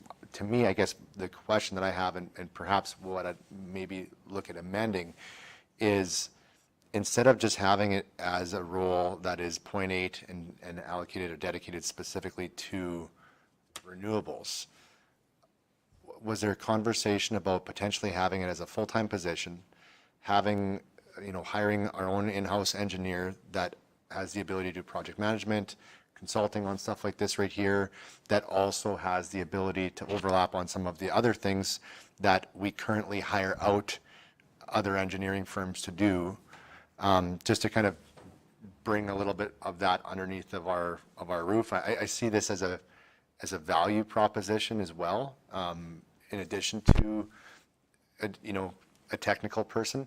So we're going to make that statement. I'm very curious to hear what Shane has to say as well, because I'm wondering if there's other kind of thinking this way. I hear where you're going. I'm just wondering if we can tweak it a little bit. Shane? Yeah, no, I think it should go to a full-time, not a .8, because during the months, there's lots of times where he has to review the proposals coming in, or she, the person, knowing the road, you know, what's all going to be involved and everything. I don't know if they have to be an engineer, but they should, you know, quite knowledgeable in all aspects of it. And, you know, so they look after our roads, and that they have the power, if these companies are not following the rules or the permits, and that they have the power to give them a stop work order on the spot, which will get their attention, and because it's for safety or whatever. But I really think we'd get a better person if we went to a full-time, because during them other months, there is other stuff to review, you know, what's being proposed, and so that's my opinion. So the person wouldn't have the power to shut them down, but they report to Terrell, and Terrell has the power to shut them down. So with one phone call back to the office, he could. Yeah. Yeah. As long as he doesn't have to come in here 2 weeks later, like, can I shut them down? Yeah, no, that's, Terrell can do it So on they his have yes, so they would report to the operations supervisor, but under my signature that I sign the road use agreements and such, that under the Road Protection Act and under the MGA, I have the authority to do that. Yeah, you know what comes involved is, sorry, even the safety part. You know, do they have, if they're crossing our roads, you know, we're not just talking putting up the windmills, we're talking transmission lines and everything else. Do they have signs out warning the public that they're working on in these ditches, that they're crossing the roads, you know, with the lines and just all, to keep our ratepayers safe and that we're not, money coming out of our pockets for fixing roads and other infrastructure. So I've been thinking about this for over a year and looking at where we could be efficient and having an in-house. We probably are getting to the point that we need an in-house engineer. This position would be more of a liaison. It's not, some municipalities call it a compliance officer, but it's easier to get compliance with honey than with vinegar. And so this would be the first step. I don't want to call it a pilot project, but in essence, it is doing things differently than we have before. And looking at a 0.8 position, we want someone who is, quite honestly, is seasoned, who has confidence, who has been in the industry, and there's retired, and don't laugh but people that are retired that would be interested perhaps from a March to November type of position, that have been wet behind the ears that's not my goal. Having someone that has the confidence to say, here's your road use, and this you change now or we're shutting you down. Like, so I've been thinking about it for a long time and looking at a full FTE or a 0.8 and how to go about it and what would be the best for the organization. What I'm thinking might not work, but just talking to others in the industry and seeing, like, would there be people out there that'd be interested in this? And I believe there is. I believe there is. Michelle? Part-time, you know, an older person that wants to go south in the winter. And that's what. Not quite, I'm only 62. What happens with? Hold on, Michelle's. Michelle? I just have a question.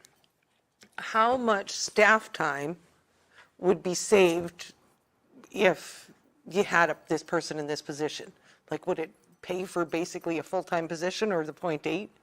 Because I know staff's been running around like chickens with their heads cut off for these things. So alone for the Enerfin, for that other AUC application, staff time was 48,000. Also, too, we used an engineering firm to assist us. So we've looked at getting an engineering firm and doing this legwork, and that was $20,000, and we got no value out. Sorry, we got minimal value out of it. And took away from other things that staff should have been doing instead. Yeah, and so just for that one other AUC application, and it's when oil and gas 10, 15 years ago was in its heyday, that's when we did have these type of folks who, particularly in northern Alberta, that was the direct liaison, because it does, if you have someone like that and they spend 20 minutes with someone, it solves, when they have that direct individual to talk to, it solves a lot. And because we don't want to issue stop orders, we really don't. It's time, money, efficiency. We don't want to get to that. That's our last resort. Like when a stop order is issued or a road use agreement is pulled, that is that is not something we take very lightly. But we want to protect our roads and assets at the same time. Blaine and then Jeffrey. Oh, Robin, did you have something? Sorry, it's like being an auction, don't scratch your face. No, I think there's a lot of value to this new position, like you said, to take the pressure off the staff and, the other different projects that we have. And I would have to tend to agree with the 0.8 position too, because I think the engineering part of it's maybe not what this entails, because engineering, there's so many other different projects that will need an engineer to look at, so I would be in favor of a 0.8 position. Jeffrey? Thank you. I'll take a liberty here and speak on behalf of municipal services and planning and development administration, and just a little bit for public works as well. But anytime there's opposition that's even from the landowners that's filed against a renewable energy project with the Alberta Utilities Commission, it creates an enormous amount of administrative work for us as staff, because there's just the hearing process that the AUC conducts. There is a bunch of, there's filings that lead up to this hearing where information has to be gathered, questions are asked, we have to provide responses. How are we impacted? How are we affected? And that's just if we're not even opposed to it, or even are slightly opposed. So I guess my simple comment here is just that there is a lot of administrative legwork that has to be done by both, all aspects of our three service areas. Robin? So with the 0.8, when we're doing, I know with solar and with wind, this time of year, everybody's looking at getting foundations in the ground so that they can be putting towers up even into November, December, January. And so I understand, and potentially in the recruitment process, maybe we only are finding that the real good qualified ones are 0.8 interested, kind of a thing. But I tend to think that going for the full-timer would be better. And just to give a little bit more background on my comment on the engineering side too, is in my experience in working with development a lot, most of the municipalities have their compliance guys under the engineering department. They don't necessarily have to be a PEng or a civil engineer. Maybe it's a tech or something like that that has that experience. But just knowing how much we do outsource, and like you said, we're getting close to that time where we could have that person in. I'm just very curious as to whether or not there could be some overlap that would allow us to go full-time and take a little bit of that extra engineering stuff as kind of a way to slowly transition into a full-time person at some point. But that's just my thoughts.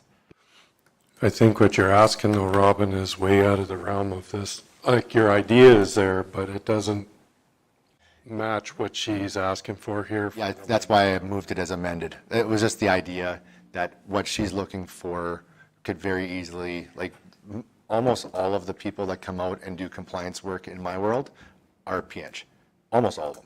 And it seems like it's almost a prerequisite that if you're going to be a compliance person for municipal government in BC or Saskatchewan or parts of Alberta, you have your power engineering and you do your thing. So that was why I brought it up. I'm not going to fight on, it has to be that person.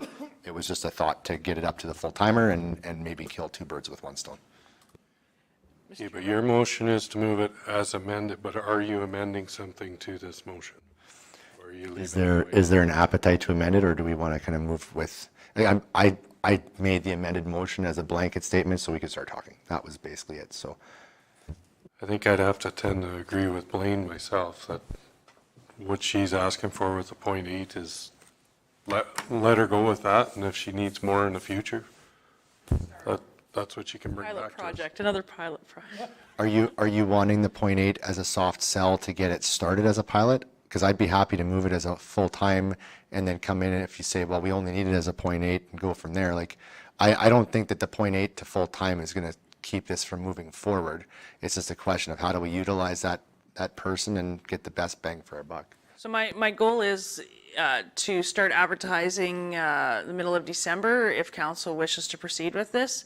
And with the 0.8 and with my methodology of having someone for that 0.8, I might not have anybody who would be a fit for it. So I might have to go back to the drawing board and look at it a different way. Richard? The trouble with going for full-time is that we have nothing in the budget. We'd have to add that to next year's budget. You're using the projected revenue as a number that we can work with for this 0.8. So I'm in favor of the 0.8. I also think you have a better chance of hiring somebody with the experience that you're looking at that does not want to work 12 months out of the year.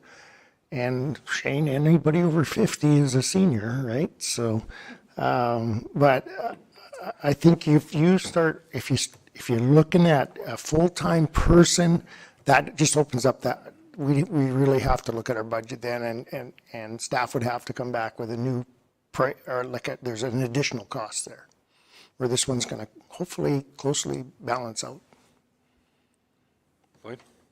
Well, I guess this would be my question to Robin then, I guess.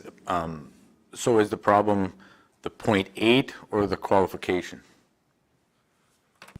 I think that, to me, it's probably less about the point, it's probably more about the 0.8.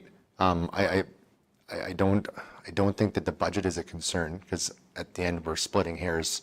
This is the extra 20% is 20 grand, 20, 30. So I'm not too stressed out about that. It was more along the lines of, I know how much we put out in engineering service fees as well. And a lot of times we ask for opinions that cost $15,000, $10,000, $10,000 at a time. And so to me, I think that we could pay for that person on some engineering efficiencies even faster than we are on the fees that we charge for an application. And so it's just as a business guy, that would be the way I would probably sell it, because you get, and then through the winter time, if that's the person that is willing to come in, like we're not just going to be seeing applications coming in from November or up till November and stop. Like this is 15 projects is going to be a 12-month project, and then all of a sudden you take 3 months off, and who's carrying that load in the 3 months? And then if nobody is, then they come back in, and now you're catching up on day one in March. And so I like what you're talking about, and so I think it just needs to be full-time, dedicated, and if the 0.8 is about budget, forget about that. That's not a worry. And if it's a worry, then deal with that through efficiencies by tacking on the engineering services. So. Sorry. Keith? If you go with a 0.8 position, and it's a 4-year term, I would think that person, knowing they're coming back in March, would do a little bit to keep refreshed in the time that they're off, because you can't just ignore it for 3 months and then come back in and be on top of your game. We would have someone that would be the contact during the time that they were away. What, quite honestly, for the tactic I'm kind of using is for the experience that we need and the maturity that we need. I don't know if those type of people would be interested in full-time right now. And again, So do you have some? Thing for you, like, again, we're kind of getting into the weeds right now on whether it's a 0.8 or not. I'm suggesting hire the person. The budget, however you cover it, you cover it. If it's a full-time person, there's efficiencies that can be gained. If we're starting to get into questions about, we're getting into your job, which is what you determine with them. last year alone, we received $200,000 in permits from 2 companies.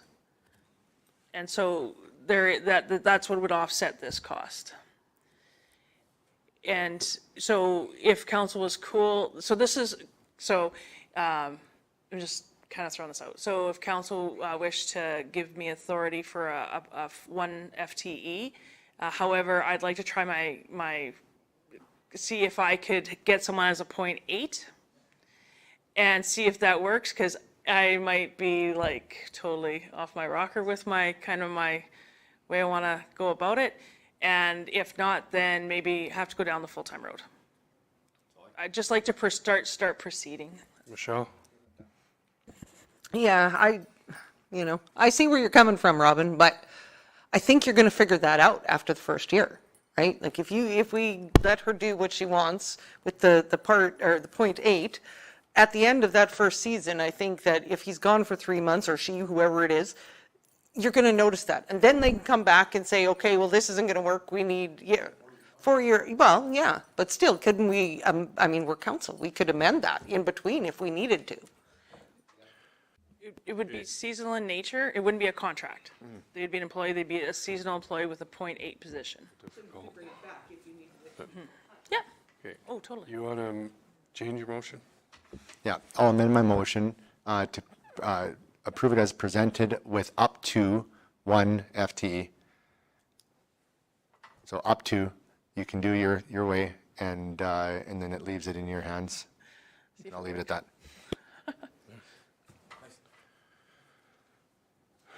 Any other questions on this? Vote.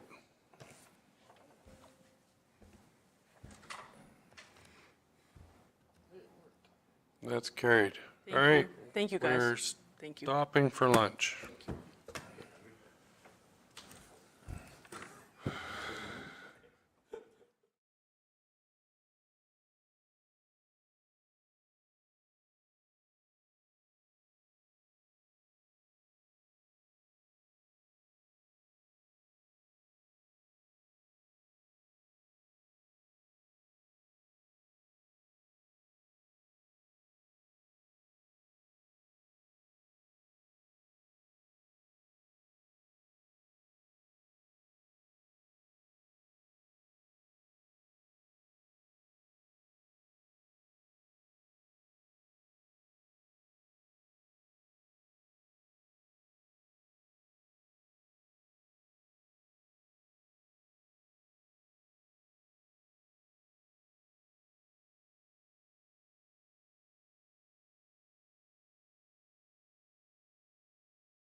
We will go on with 9.5.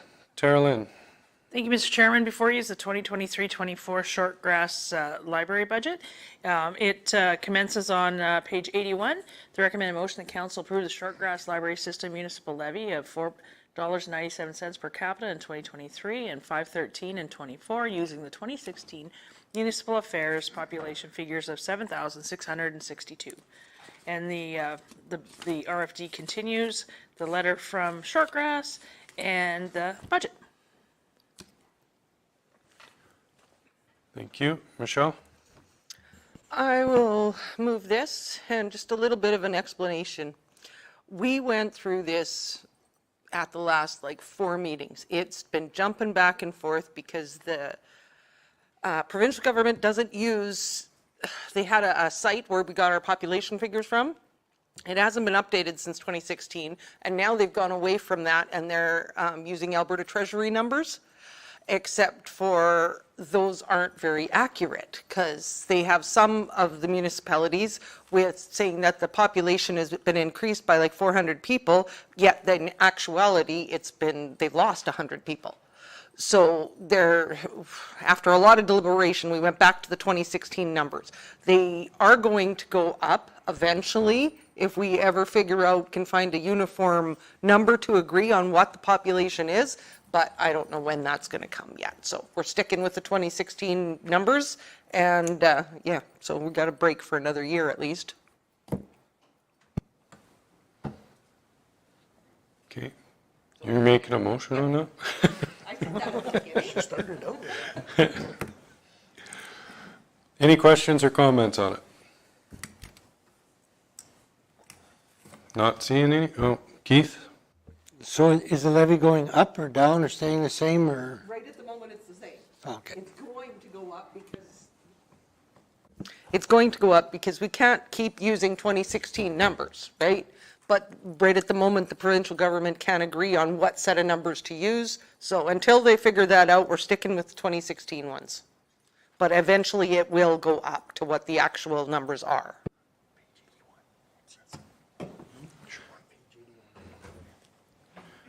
Okay, any other questions?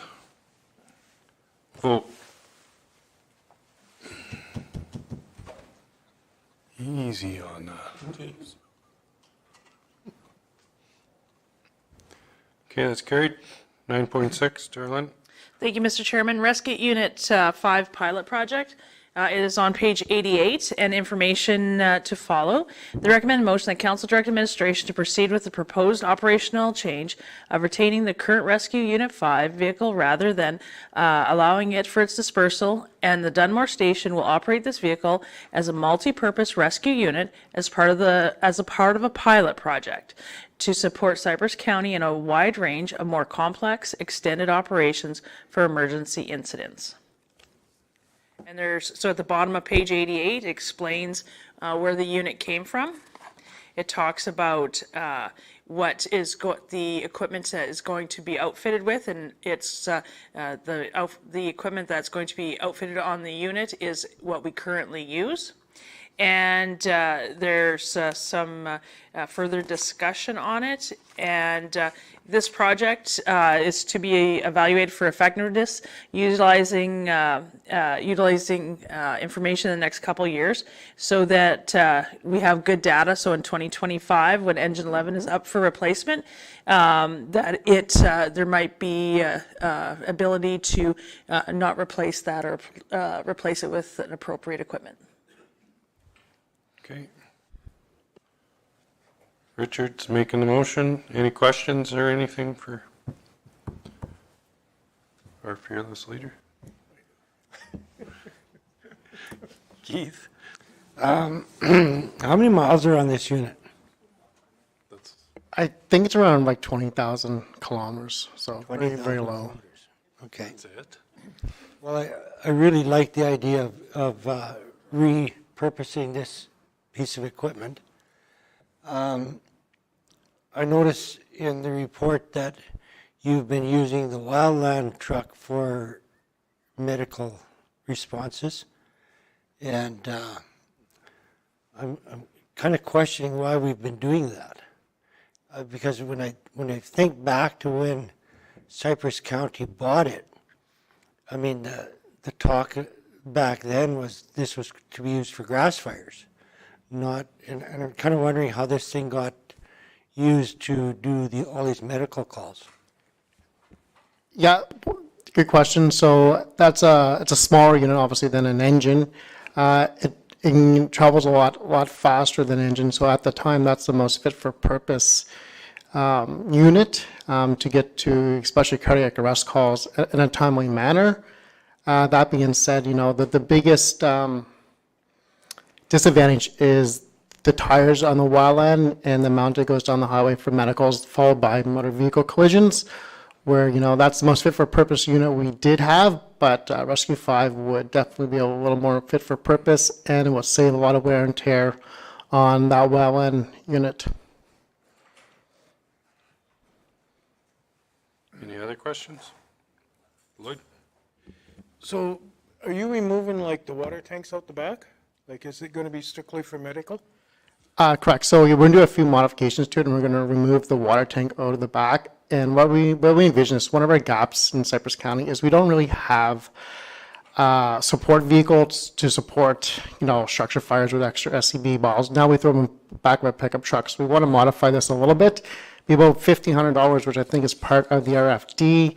And we're going to put appropriate brackets in there to hold extra SCBA bottles. And this unit is going to respond to a wide range of incidents, and it can even tow the trailer. So we're talking about the trailer in the past. So we do have a trailer now. We retrofitted the Elkwater trailer with radios and desk and everything. So this is a kind of our last piece, and we're going to be well outfitted for one of our biggest gaps.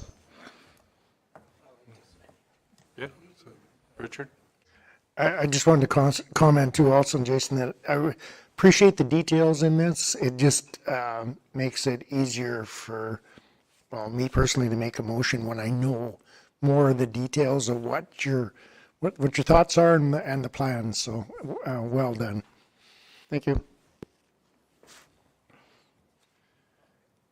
Dustin, did you have something? No. Oh, so we have a motion for the recommendation. Any other questions? Not seeing any? Vote.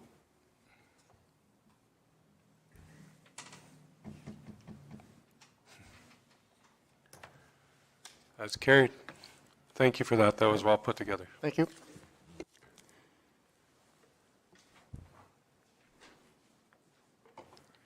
Probably Shane should make this next motion. Seniors Day, 9.7, Terrelin. Thank you, Mr. Chairman. Cypress View infrastructure upgrades. On page 92, the recommended motion that Council direct administration to send a letter of support for the Cypress View Foundation's new 50-bed apartment building for seniors. So it's on 92, 93. There's an email from the CAO from Cypress View on page 94. Michelle? Sure, I'll make this motion. The reason that this motion is coming forward is right at the moment, the provincial government is well, and the feds have made a list of where the seniors facilities need to be located. And Medicine Hat is number 2 on that list, saying that we need this service. And so there's money out there right now, and that's what wants us, that's why he wants the letter of approval, or this thing, is so he can get it in there and get the ball rolling for the funds. In the end, if we build this thing, there is going to have to be, like the municipalities are probably going to have to chip in something in order to make this happen. But we haven't got that far yet, so, I'm all for giving the letter, but I think that we should have something in there saying that we're going to need to know numbers before it actually goes through. But in order to get the government funding, I think we should do this. So recommendation is that Cypress County supports in principle the idea of the 50 beds to better facilitate accommodations for seniors in our community or something like that. Yeah. I'm just going to add to it, and then you can. Because the gentleman that's putting this together, the new CAO, he hasn't had time to even put any specs together or any cost analysis or anything. So I like the way that Tara Lynn put that together, just so we're not obligated in there if it comes back that it's way out of our budget range for all three. But, go ahead, Rob. So I guess the question that I have is, are we looking at this as places for seniors to live, or is it as under the umbrella of affordable housing and housing, you know, because there's different funds, like federally, there's the, I think it's the Accelerated Housing Fund, but that's tied in more with affordable access to housing, and I don't know that it's assigned specifically to seniors. When I look at Medicine Hat and I see the demographic and I see the amount of seniors residences that are currently here, in 10, 15 years from now, as we have an aging population that is a part of the boomers, we're going to have more and more availability. And so I suppose if it's an availability issue, I'm not too sure if I quite am on the same page, but if it's an affordability side, I think that there's more of a conversation to be had too. Do you know what specifically it is that they're trying to achieve? It's the identical as the Toyota Lodge.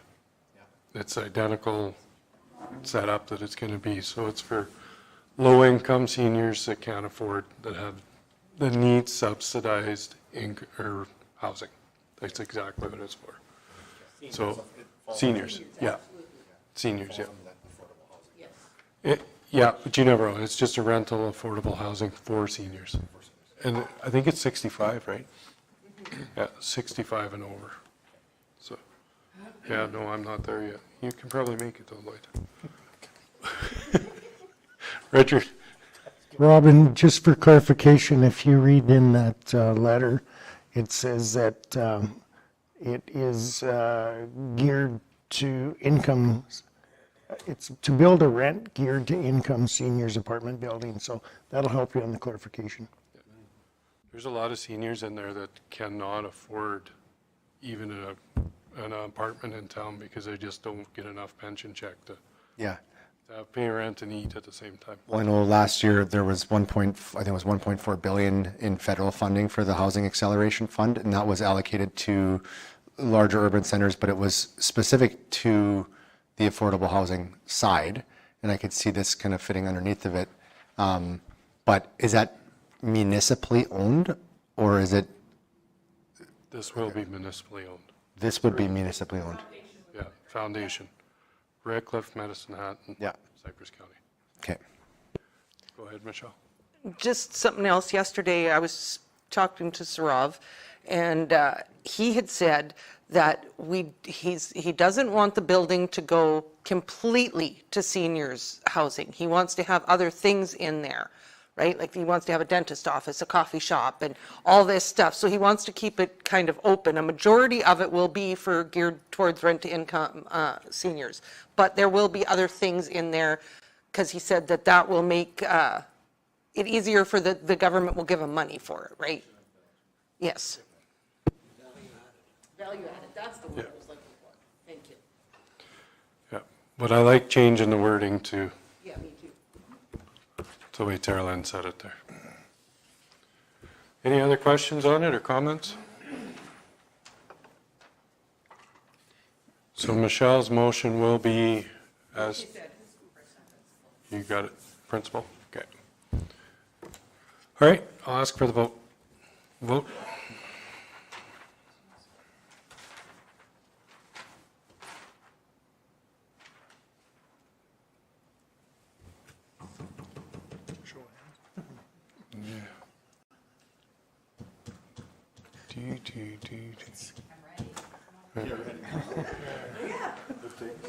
I need that Jeopardy sound in here. That's carried. All right, 10.1, Tara Lynn.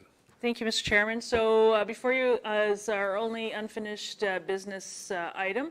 So it is policy R23, the winter maintenance operations level of service. So it was sent to you in your agenda package. However, upon reflection and Okay, when I got back from Moose Jaw yesterday, I looked at it again. And so what's handed out to you is some amendments that from what you got sent out on Friday. And so I'd like to go through it if that's cool with you guys. So on the first page, it talks about, it said previously priority. Everybody in Cypress County is a priority. So instead of calling it a priority, we want to call it a level of service because that is what the policy title is, level of service. So to change that from priority to level, and so it'd be 1, 2, 3 levels.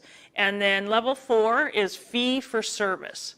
So that's doing driveways and such. Okay, that's not our, that's after we get our responsibilities done, then we can go and do that for folks. So on page 2, it changes, so the priority is crossed out, level is there, and then added, so we have hard surfaced, and we have oiled dust abatement, okay? So the 120 is a hard surface, that's asphalt. I'll use the black and white as an example. The first portion of it heading south, that's hard surface. And then it's oil, that's oiled dust abatement. That's not a hard surface. So to differentiate between the two, okay? And then it just goes down and changes that. And then level 4 is fee for service, okay? And then on page 3, it just changed, like instead of priority, level of service. And then on page 4, just when operations begin, it's hard surface and then oil dust abatement, greater than 800 meters. So we're not, when we're going out and about, we're not, we need to differentiate on length because a dust abatement strip is 200 meters. So anything that's a half mile or more would be included in that. Make sense? So you just have to we had a quantitative, or quantitative. Okay? Then 5, on the top of 5, there's a highlighted area, and that talks about in multi-lot subdivisions that there will not be sanding. They will be plowed, but there will not be sanding. Okay? Public Works have the ability to sand if it's a safety issue? No, Evaluate, yeah. they do, and Do you mind, I'll repeat it with the mic on. Reason why I ask is, when we did snow removal before, when you clean it off, sometimes you're left with just a sheet of glass. Yep. And, and I've had it where was driving around and through, and my truck literally just started to slide, and I slid right into a vehicle, and at a point, then it becomes, well, you clear the road, it's glass, it's ice. So they do have the ability for safety reasons to make that call, at least? We give them that latitude? You know what we can add? Sorry. If that's something to amend it, saying that upon this, because under the road bylaw, I think it's you and me, right? Has the ability for safety reasons to make modifications. So we could refer to that. Just that last direction was that. Yeah, the motion of council last time was to be absolutely no sand in there. And it's, so with the policy, everybody, so a safety condition, everyone's gonna take it differently, right? Like, if there's a little bit of ice, I might think it's absolutely terrible and you might think it's like just fine. So I would keep it black and white. Like Desert Bloom, I'll just use it as an example, coming out of the clubhouse. In the right circumstances, you'll have that where if you don't put sand down on that, people will not get up that hill. That's a hamlet, so it'll be, it's a hamlet, so it'll be covered. we're just talking, this is talking just the cul-de-sacs for The multi-parcels. multi-parcels, yeah. Yep. And that's Yeah, the one they hamlets- said, no sand, they didn't want any sand. Hamlets are still as is. So an identified hamlet is, yeah, as is, yeah, totally. Okay, and then continues on, same thing, just some wording changes. And then at the bottom of page 6, change at the level of service, and then change some wording. During a winter storm event, passable roads are critical for emergency services. Just add that. Then again, the different levels. And then 8 is the cost of the service level costs. So identifies that. On page 9 is the appendix of how it all rolls out. And then I believe you were handed out a map. And so the last page, it says on 10 of 10, it says that level of service map. So you'd have the chart, plus you'd have maps attached. So if council is cool with this way to proceed, then the maps, such as what you were handed out, will be attached to this policy. Okay? So, and it was saying that. What? It's an example. It's an example. You remember back to the Muppets up on the balcony? Just ignore them. And there's been like discussion about bus routes and such. Under level 1, 95% of bus routes are plowed. I think you did a good job on this. Does anybody, Blaine? Yeah, I'd like to say too, I commend the job on this. This would be perfect for us guys out there when we're getting phone calls on the snowy day. We can refer back to this manual basically and let people know kind of where you guys are at and what's going to happen in the next day or two or whatever. So it's great. Shane first.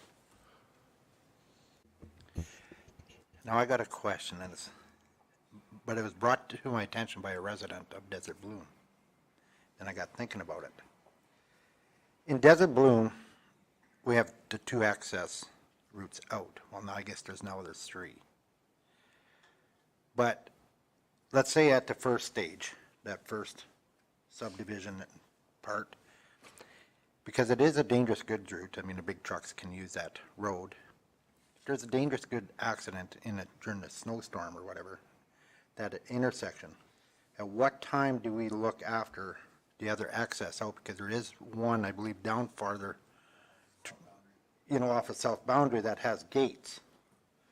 But if there's an emergency that we need to get an ambulance in to them subdivisions, but you can't use that intersection because of an accident, when do we plow that or look after them gates to make sure they're accessible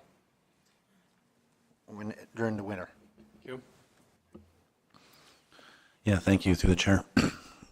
Jeffrey might have to confirm this with me, but there's a secondary exit to each phase. We just got them locked. So if it became that it was long-term, like even when we're doing maintenance on those intersections, we sometimes allow for the use of that secondary exit.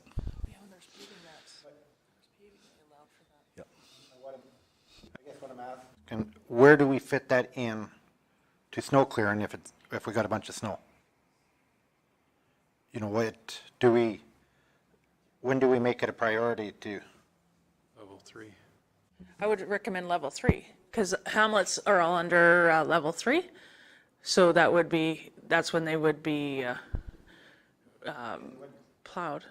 I'm just saying, okay, because then it's not under the trails or whatever. But in case of emergency, you have to deal with it right away. Deal with it right away. But you're talking minutes. And we'll make sure that we will keep those exits open, so we won't use them as a snow storage area. So that is something. Then if it becomes an emergency, we can open up instantly with the snow blower. There goes the mouse, one of those. I know it's a long shot, but it's something that could happen. And the exits in and out. That we're just not down to one. Robin, you had some? Okay. I'm glad, so next time you put your hand up, go to somebody else first, so, okay. Okay. Just one, that's all you get. Okay. And it's working again. Kim, I just want, what's it cost to get your driveway done, your roadway for a rancher? Yeah, it's approximately, depends upon how long, but it's half an hour to 1 hour. Depends upon the length of the driveway. And a lot of times people want us to clean up near the corrals and stuff like that. So I believe it's $50 minimum charge, and it's, I think our grader rate is $200 an hour. So it's like $100 usually to do a driveway. And that's the cost to run a grader. Yep, that's just cost recovery. We don't want to compete with private industry, and so we have to do a reasonable amount. Thank you. So, on grading a private driveway, what's the process of that? Just have to talk to you? Yeah, we have a form with has some insurance waivers, and people have to identify where their culverts are, and because a lot of times there's hidden cultivators in the snowbank that they want us to clean. So all that stuff is identified in there, and that's filled out prior to commencement of work. Shane? You touched on something there, that other places where they want to clean out. I thought we talked about in the last meeting that it would just be the roadway. Just Not to the hay yard and not over to the barn and not over to that granary. That's what we said, right? Just the access to the house and out. Yeah, I believe that was with the snow blower. Or was that with everything? Because there's a lot of times we'll be going to somebody's yard, and they'll be like, just go over there, make sure you don't, so, because that's where I go out to my corrals. So if we just, yeah. Well, as long as it's not the snow blower, I guess we're all right. The snow blower is what we're worried about. Okay. Any other questions on it? Not seeing any? Who made the motion? Keith?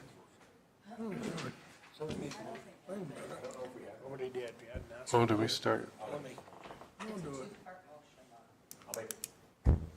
Okay, well, everybody wants to make it now. Okay, we'll go with Blaine on the first part.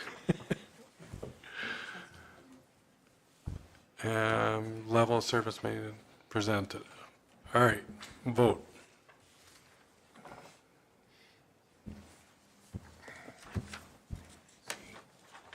There we go. That one's carried. The second part, Keith is making. Can't find my second one.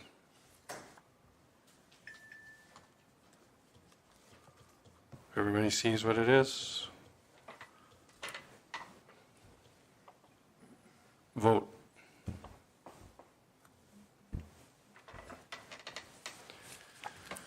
All right, that's carried. That puts us into closed. Thank you very much for coming today.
As she declines.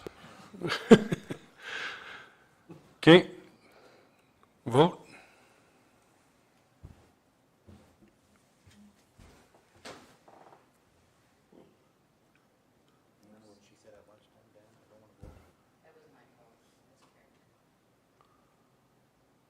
Come on, Shane, vote today. It's carried. What was the next one? Yeah, designated industrial, whatever. Yep. That motion. As discussed, Dustin's making that one. Vote.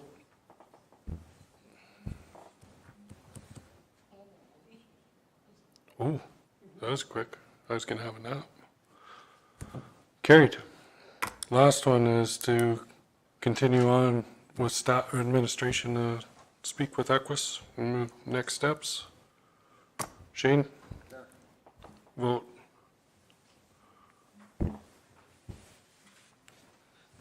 That's carried. All right, ladies and gentlemen, that's it for today. The meeting is adjourned. Oh, yeah, you went. They just. They got so quick. You're in trouble. Set up. Hang on, does he can at the top of that marshmallow? It took me probably 15 minutes to download the minutes. When I put it on, and I literally made a phone call, did some other stuff, and looked at my other computer, and